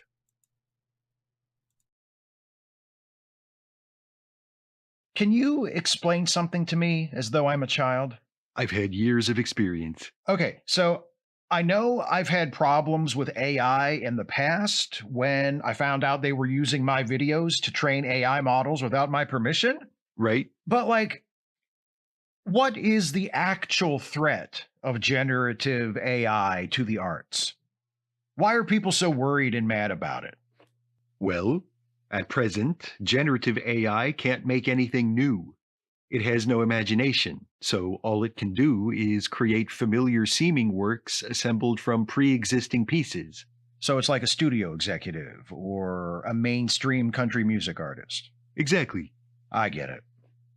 Imagine every movie, TV show, or song sounding like it was produced by a committee of corporate vice presidents who have no understanding of art and are just doing what they think will be popular. I said I get it. Stop trying to scare me. Sorry. I'm only a child. There we go.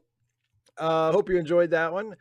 So let me turn my attention to the chat now, which is not showing up in my little widget. Let me refresh this and see if I can get it to come back up. It was working earlier. But while I'm waiting for that, oh, here it is. Hi, everybody. Let me acknowledge some super chats that have come in while I was yapping. First, Debbie Bannister just threw in a super chat without a question. So thank you very much, Debbie, for your generosity. I really appreciate that. Sean O'Sullivan asks, why do you still live in the U.S. when you could move? Who says I can move? Moving ain't free. I mean, if moving was free, yeah, sure, I guess I could move to some other country. Who says I can afford to move? I'm glad you think that I'm that. I mean, look, financially, I'm doing fine. Nobody needs to worry about me financially. I'm doing okay. But do I have moved to another country money? No, I don't think I do. Carlos Fontes says, hello, if we get a fourth Kelvin timeline Trek movie, do you think it should veer closer to the familiar Prime timeline or veer into something new? I think it should be completely new. I think it should tell a completely original story that does not touch on any Prime timeline movie or episode. I think it should be a completely original story.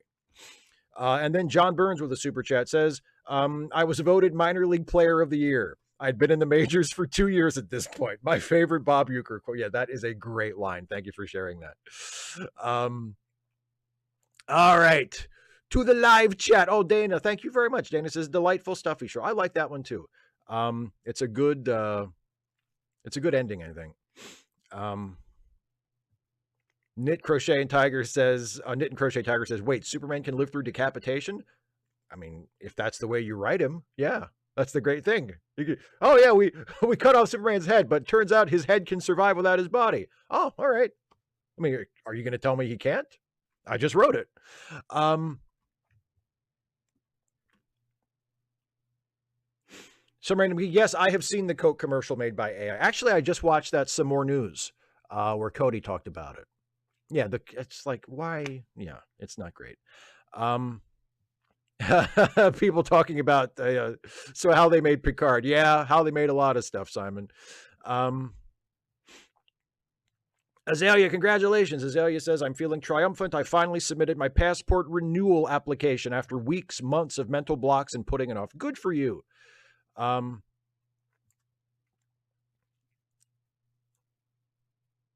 Azalea says, always love Stuffy throwing shade at Steve. It's good for, it's a reliable source of a laugh, isn't it?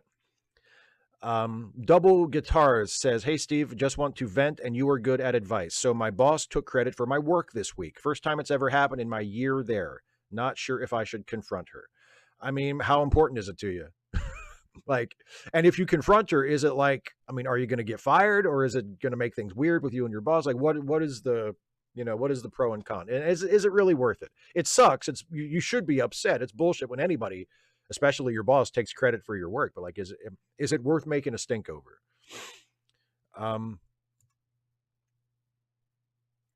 John Burns with another super chat says, Trump said no need of military use to get Canada. Yeah, there are a lot of people on the Republican side who are under the impression that like Canada should want to join the United States, which is ridiculous.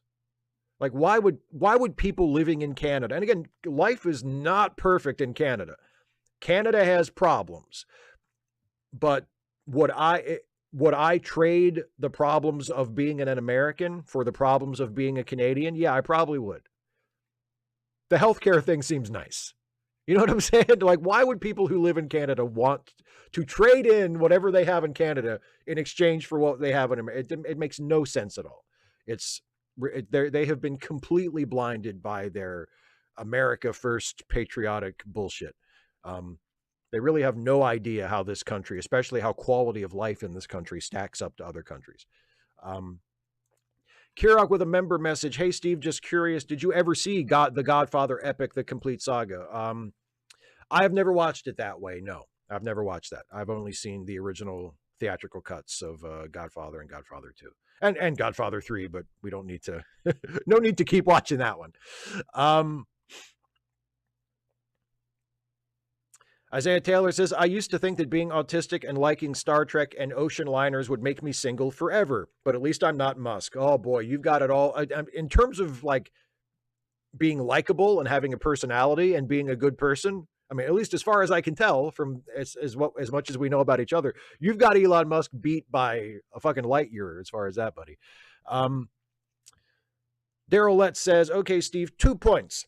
Canada has the metric system. Would they have to give it up for inches and miles and Fahrenheit? And Monday is also Martin Luther King Jr. Day. Yes, which, as I think CMAC pointed out, that, yeah, Inauguration Day for Trump is Martin Luther King Day. So, yeah, that sucks. I mean, I guess they would. Yeah, if Canada if all of Canada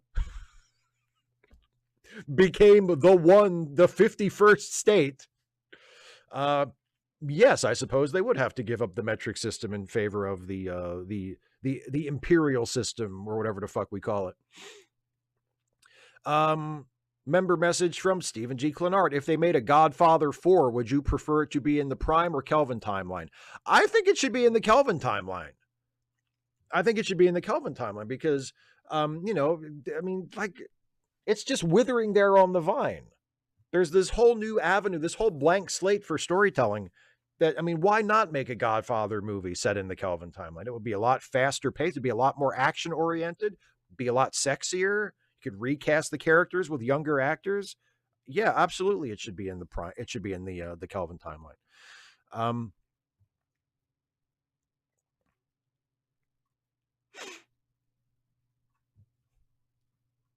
Oh, John, don't worry about it. John says sorry about the multiple submissions. That's completely. It's on me for not making it clear in the solicitation for questions, which it will be from now on.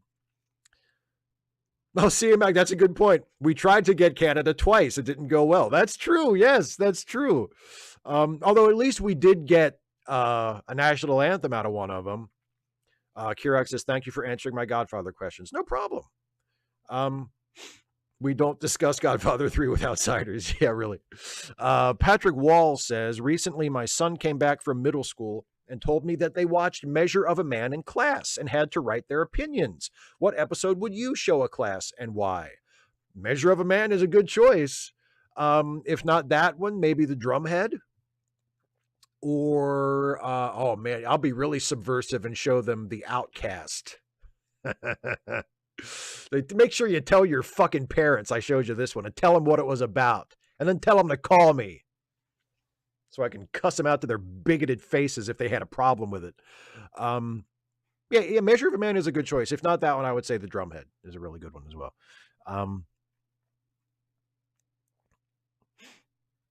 Isaiah says, I'm actually a massive dick. Well, you know what? So am I, buddy. So we've got that in common too. Harry Behemoth says, in the reality of the Stuffy videos, you're a child. Is Stuffy actually sentient and you're imagining him like in Calvin and Hobbes? No, that was a joke. I'm not actually a child. I'm an adult. And no, Stuffy and the talking stuffed animals are not imaginary. They are real and everybody can see them and hear them. Yeah.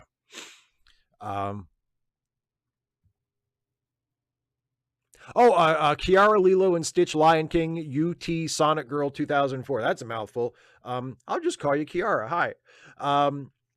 Off topic, but I want to remind you that Popeye's spinach powers are public domain because the 1931 comic it was introduced was never renewed. I saw that after I wrote that video. That is true. I saw that. That's a little loophole because of the way copyright law used to work, that if you didn't renew the copyright after so many number of years, it would lapse. And yes, there is a Popeye comic from 1931 where the copyright was not renewed, and he does eat spinach to gain his strength in that comic. So under that loophole, yes, Popeye eating spinach to get strong is actually public domain.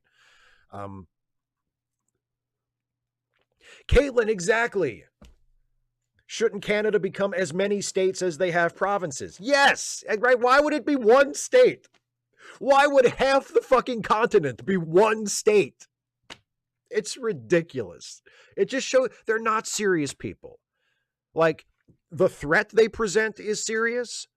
They should be taken seriously in terms of like the things they're going to try to do. Like, there's a lot of very serious, very dangerous shit that's going to happen. But as people, as intellects, right? They're not serious people. Anybody who says not only should we annex Canada, which is absurd on its face, but we should make it the 51st state, like all of it. They're not serious people. Joe McClory, The Godfather needs lens flares. Yes, it does, as does every other film that doesn't have them. Kirok says with a super chat, changing the topic, there is a Little House episode where Laura meets an angel named Jonathan Smith, and also starring Victor French and Michael Lang. Yeah, I knew that Victor French was on Little House. I didn't know that they did an episode where there is an angel named Jonathan Smith. That's a really cool little tie-in. I guess Michael Landon pulled that one out of the drawer when he was developing Highway to Heaven. Stephen, I want more lens flare and more lens flare. I don't see why we need to choose.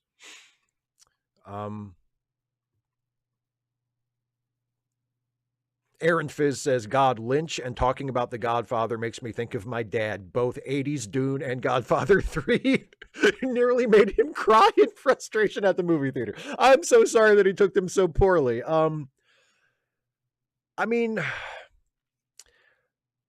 Dune is not my favorite movie. I don't think Dune is ever going to be high on my list, but when we watched Dune for late seating, the only interesting bits in it to me were the David Lynch bits, or what I assumed were the David Lynch bits, like the really weird stuff that I imagined that Lynch brought to the material. Like I haven't seen the new Dune movies. I don't give a fuck about Dune. I never read any of the books. The story doesn't seem remotely interesting to me. But the first Dune movie, the David Lynch Dune movie, like the stuff that actually interested me on screen was all the weird shit that David Lynch was doing. But if you're like someone if you're a fan of the books and you're more of a purist about it, I can imagine you might not like that movie.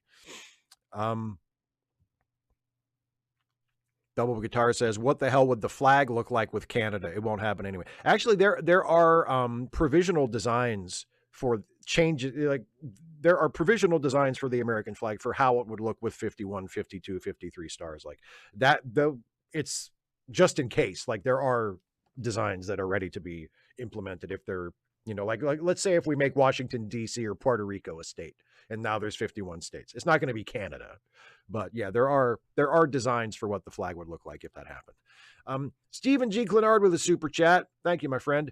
My headcanon is that in the Stuffy verse, Stuffy, Hans, and Jack are real, but Steve is imaginary. The result of Stuffy's PTSD from his military service. That is the shocking twist. That's like that's the Tommy Westfall looking in the snow globe twist at the end. If I ever do the last episode of Stuffy, that'll be the shocking twist. So thanks for ruining it. Kirak 2011 says, topic change again. Who's your favorite TV cop? Bobby Simone. Some random geek. I will kill him. My favorite moment of David Lynch's Dune. Yes. Oh God, yes. I completely agree. CMAG, yeah, this is a good point. If we got Canada, we'd get a blue state with a ton of electoral votes. That's true. That's true.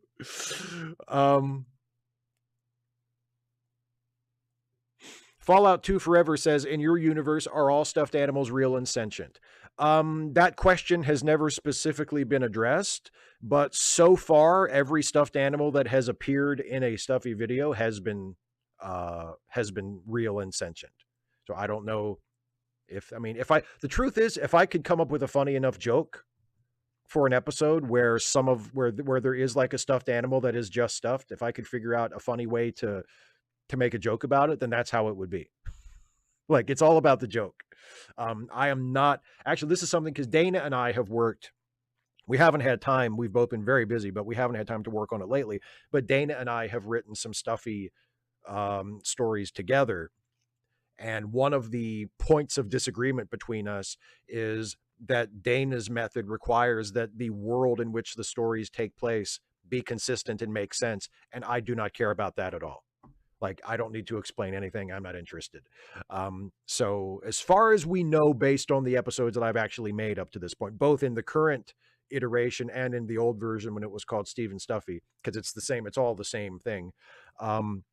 Every stuffed animal that has ever been seen has been alive. So we'll go with that for now until I change my mind.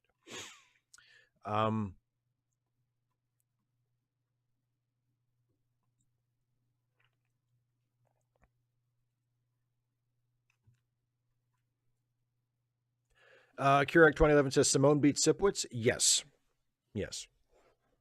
Well, I mean, Sipowicz is probably second place. I love Sipowicz. Ben Puffer says, thought experiment. If you built a Star Trek crew composed of one member from each show, what character and actor interactions would you find interesting? Whichever ones I overheard on my way to take a nap. um,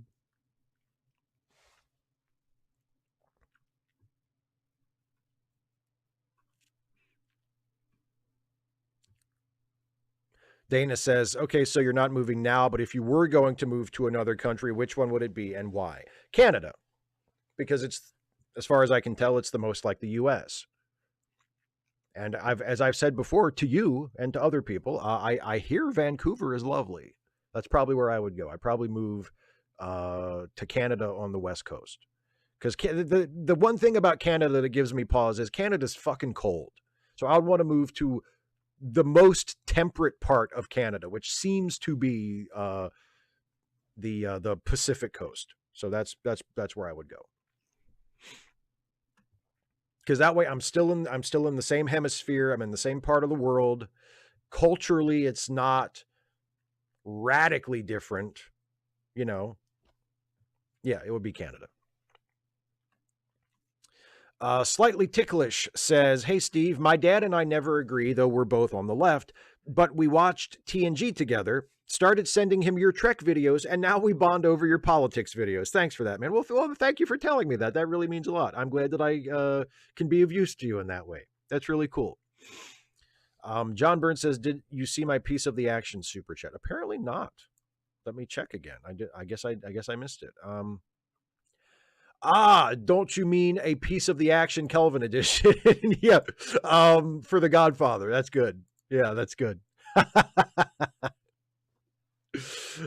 Which apparently was like what Tarantino wanted to do, right? Wasn't that supposed to be one of the ideas Tarantino had if he had wound up directing a Star Trek movie, that it would have been basically the Kelvin version of a piece of the action, but you know, obviously, and then filtered through the sensibilities of Tarantino.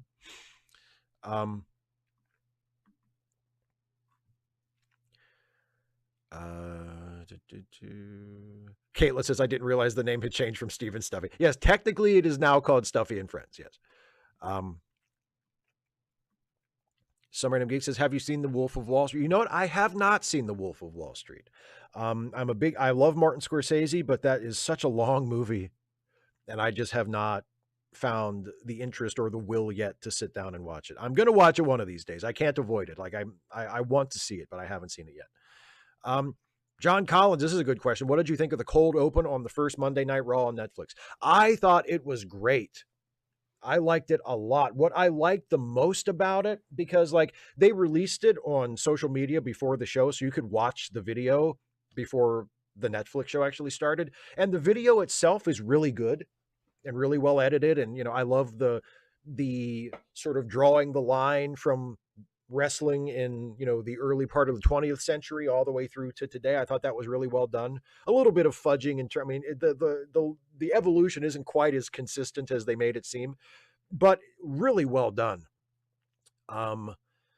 Maybe a little over the top, maybe a little overwrought, but you know, I can live with that. But what I really liked on the night when they showed it for the Netflix, the first episode of the Netflix show, is they kept cutting to the way they were showing it to the house, which was they were projecting it on that big curtain that they had surrounding the ring. So on four sides of the ring was this big white curtain, and they were projecting the video on that like a screen. And then when the video was over, the curtain dropped, and there, standing in the middle of the ring, was Triple H to open the show. And that was fantastic stagecraft. Like, that was so good. Whoever came up with that should get a raise. Like, so the video itself was very good, but the stagecraft of the way they presented it actually in the show on the night was perfection. Kyle Guajardo says, Guajardo, I guess. I'm sorry about that. Hi, Steve. Odd question. Have you ever spoken with Tennessee Brando? I get the feeling you two would get along. Nope. In fact, I don't think I even know who that is.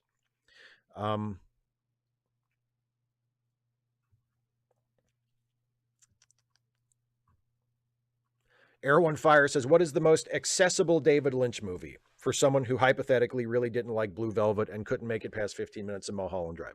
Well, I mean, his more conventional linear movies are, probably, the more accessible ones. Elephant Man, Wild at Heart, for the most, but Wild at Heart isn't as weird and lynchy as like Mulholland Drive, for example. The Straight Story, which is just that. It's a straight story. Like it's a very conventional linear narrative, and it's great. Like Straight Story is a great movie. It's not as representative of Lynch as far as the hallmarks of his style that people usually talk about. It's much more straight and conventional and down to earth, but it's wonderful. It's a wonderful film. So yeah, I would say probably that one. If you're not into the more typical representative David Lynch stuff, try The Straight Story.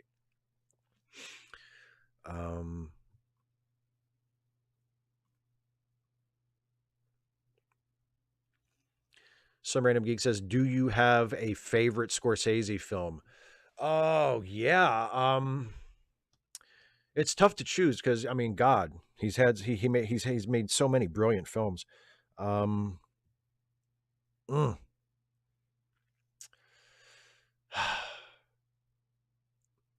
Maybe Raging Bull. Raging Bull, Goodfellas, Taxi Driver, King of Comedy, which is an underrated one, Last Temptation of Christ, which is a fucking masterpiece. It's like, how do you get the Departed? I'm seeing people mention in the chat. Departed was great.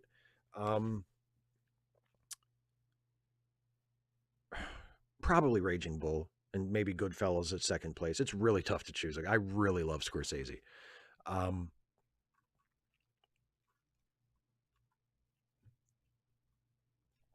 Eraserhead, yeah, Eraserhead is great. Eraserhead is great, but if you're put off by the weirdness and the dreamlike qualities of Lynch, I don't know if Eraserhead would be the ideal entry point. But yeah, God, Eraserhead is great. Bringing Out the Dead, oh, what a great movie. Yes, Bringing Out the Dead is such a good movie.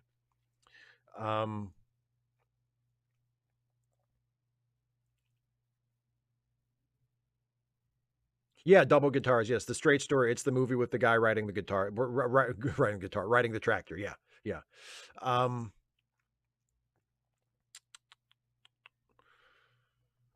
Joe McClory with an interesting question. The best Lynch-alike movie. Ooh, I'm not even sure if I can think of one. I'll have to get back to you on that.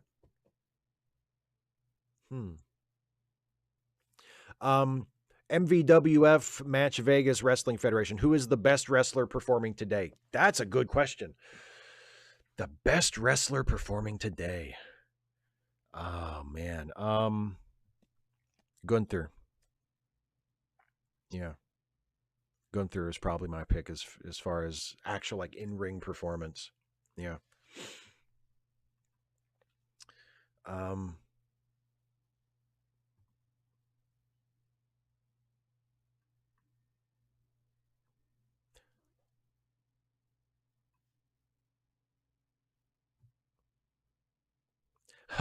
D. Francesco Val says, even though you're only a few years older than me, or hell, I don't know, maybe a couple years younger. I'm 44, by the way. I'll be 45 in May, so you can calibrate from that. You're kind of who I'd like to be when I grow up. Keep on track. Well, that's nice of you to say. Thank you very much. Thank you for lowering your standards that far. So that you're actually looking up to me. I appreciate that. Or Walter or Walter, depending on how you pronounce it. Yeah. He's great. And he's a fantastic heel, and he's so good in the ring. Like everything he does is just right, And like, he's the only wrestler, the only major wrestler that I can think of, like as in a main event spot. He doesn't really have a finish. Like he beats guys in all sorts of ways. Sometimes he'll choke him out with like a sleeper hold. Sometimes he'll beat him with a power bomb. He's beaten people with a lariat.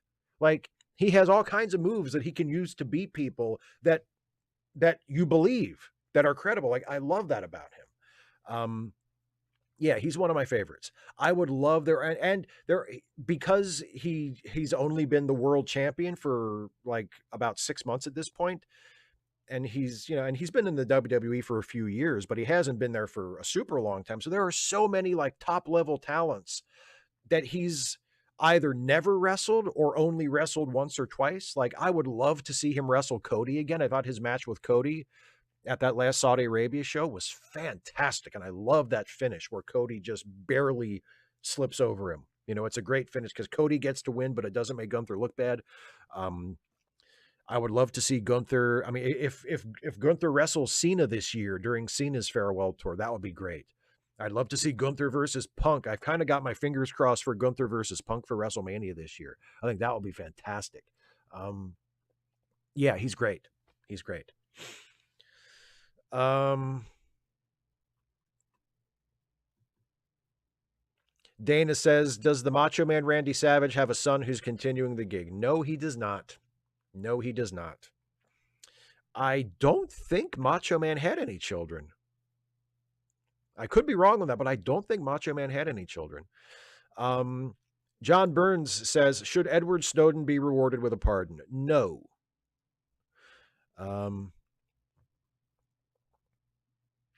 John Collins says, when is the next Ask Away? And Dana already answered. Yeah, Friday after next. That will be the 31st. January 31st is the next Ask Away. Joe McClure, this is an easy one. Should patrol cops and traffic cops be armed? No, they shouldn't. I think the only police that should be carrying firearms are ones that are specifically called in to situations that seem to demand that. No, I don't think a traffic cop or a patrol cop should be armed. No. And I think, again, that's something, it would not fix everything. There are still like systemic fundamental problems with policing that wouldn't fix, but it would fix a lot. I feel like not having police armed at every instance, not having someone walk up to a car when you just pulled someone over for having a busted taillight or for going over the speed limit, not having that cop with a fucking implement of death on their hip. I feel like that would help a lot of situations. Dana,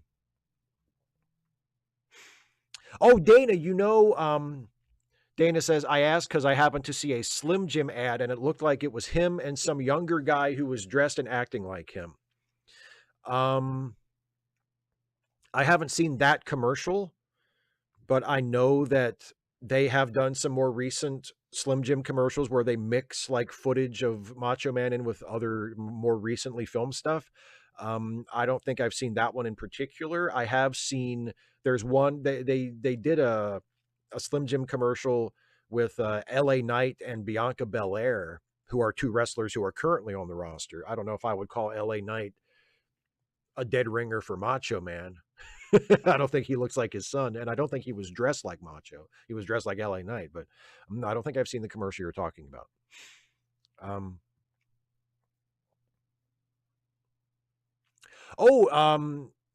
MVWF says young nephew Dynamite Kid Tommy Billington has. I don't know if I've ever actually seen him work.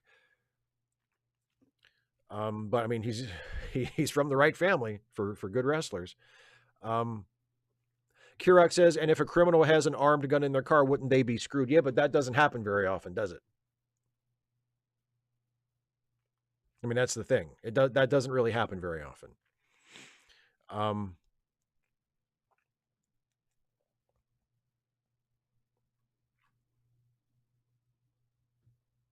Caitlin says, used to be our version of a SWAT team that only really carry guns. Yeah, something like that seems way more reasonable to me.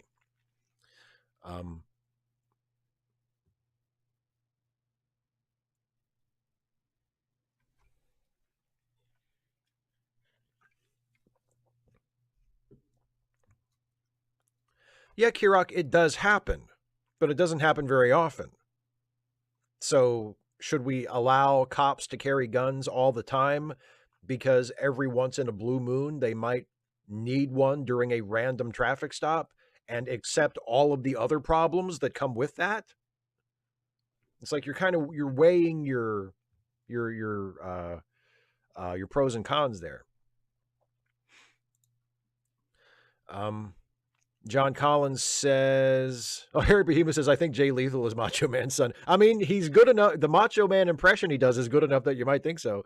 John Collins says, Steve, on your last Ask Away, you said you wouldn't want me or you wouldn't want to be or don't want to be a community organizer. Why is that? I think your tone is wonderful and people would coalesce around you. I mean, I'm not saying that's not a necessary job. I think community organizers are amazing. And I do think, that it's incredibly noble and important work, but it's not suited to me. It's not suited to my skill set or my personality. I'm glad you think I have a good tone. Keep in mind, my tone is delivered in circumstances that I have chosen for myself, that I'm in control of.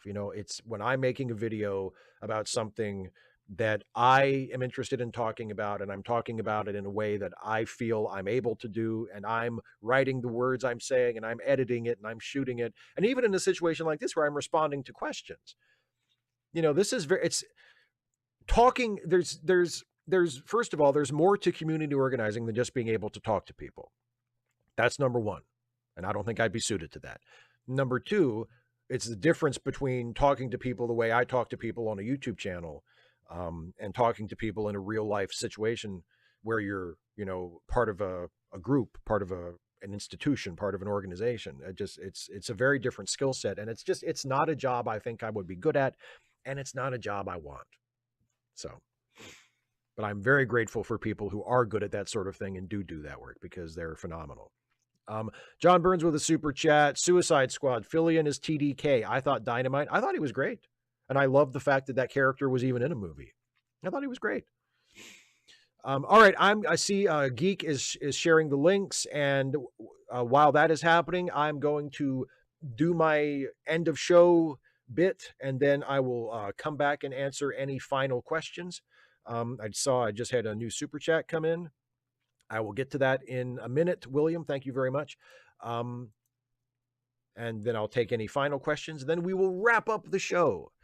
So let's get started with that, shall we? Don't forget, if you enjoy the work I do here on YouTube, you can become a supporter by going to patreon.com/Steve Shives and becoming a patron, or by clicking the join button right here on the YouTube page and becoming a channel member. If you become a patron or a member at any level, one of the perks that you get for yourself is you can submit questions ahead of time for these Ask Away live streams. On the Monday before an Ask Away, I always send out a link to my members and my patrons where you can go to the Google form and submit your questions. And those are the questions that I answer in the first part of the show. And that's for all patrons and members, whether you give me $1 a month or even more than that.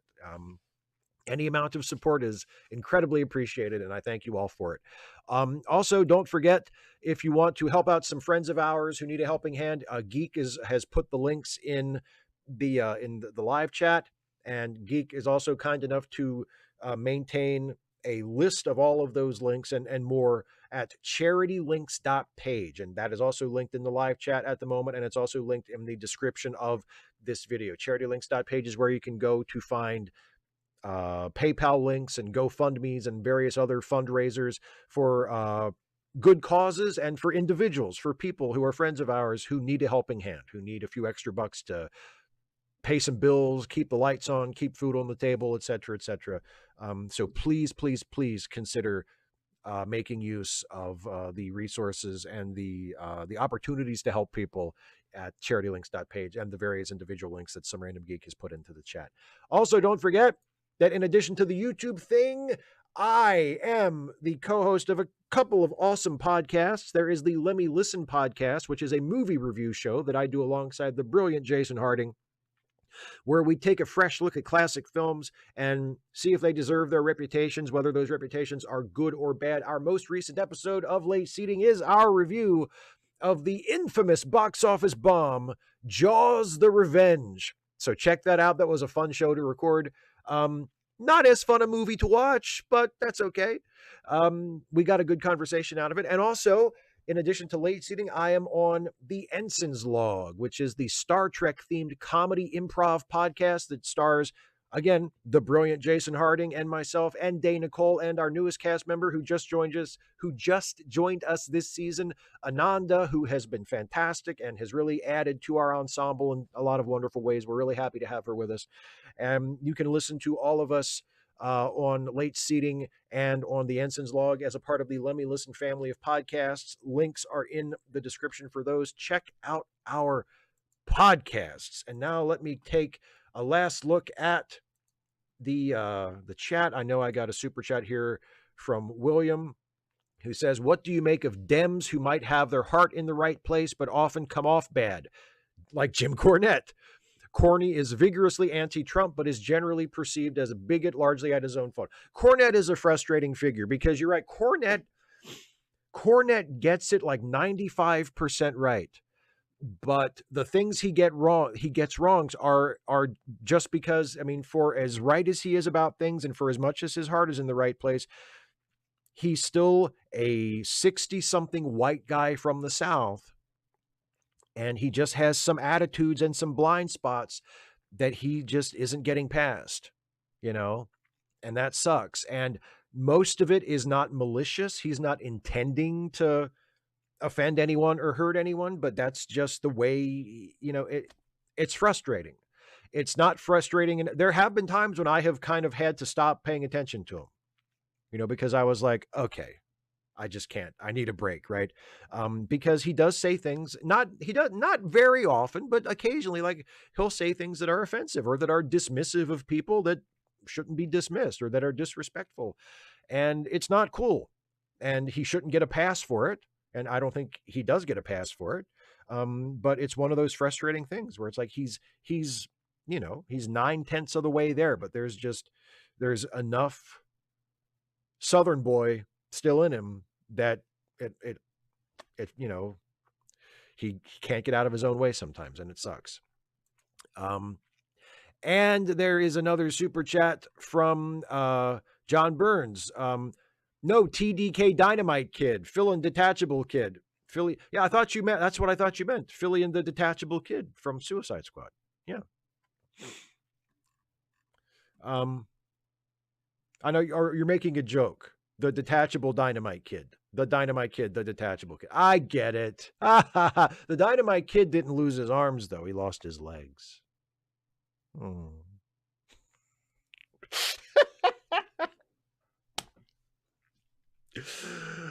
I'm a bad person. Sia Magno, her character name is Amanda. Her real name, the person's real name is Ananda, but her character's name is Amanda. So no, you weren't hearing it wrong on the show. Her character name in the show is Amanda with an M.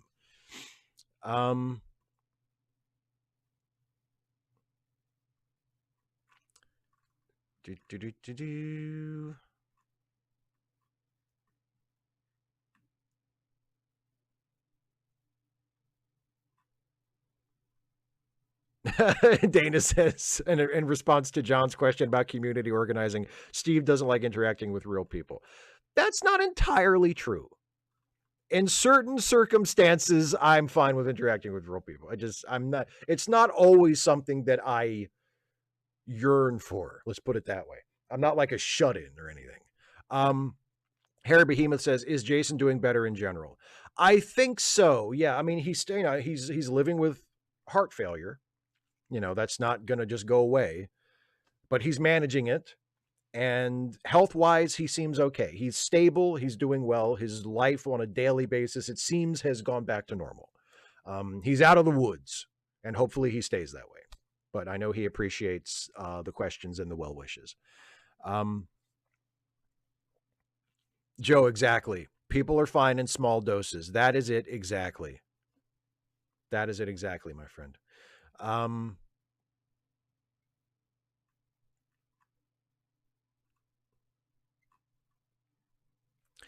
And next hangout is the 26th. Yes, Geek, you're absolutely right. All right, that is going to do it for me, folks. I'm calling it a night. Thank you all so much once again for being here, for hanging out, for asking questions. Thank you to those of you who are patrons or channel members for your financial support. I really appreciate it. Couldn't do it without you. Thank you to those of you who have, oh, John Burns with one more super chat. He wasn't named Detachable Kid until before he died. Okay, sure. Either one. Thank you all so much for being here, for all your support in whatever form it takes, for the super chats, for just hanging out and paying attention and watching and liking and sharing and all the other stuff. I appreciate you. I'll see you next time. Have a good night. Have a good weekend. Take care, everybody.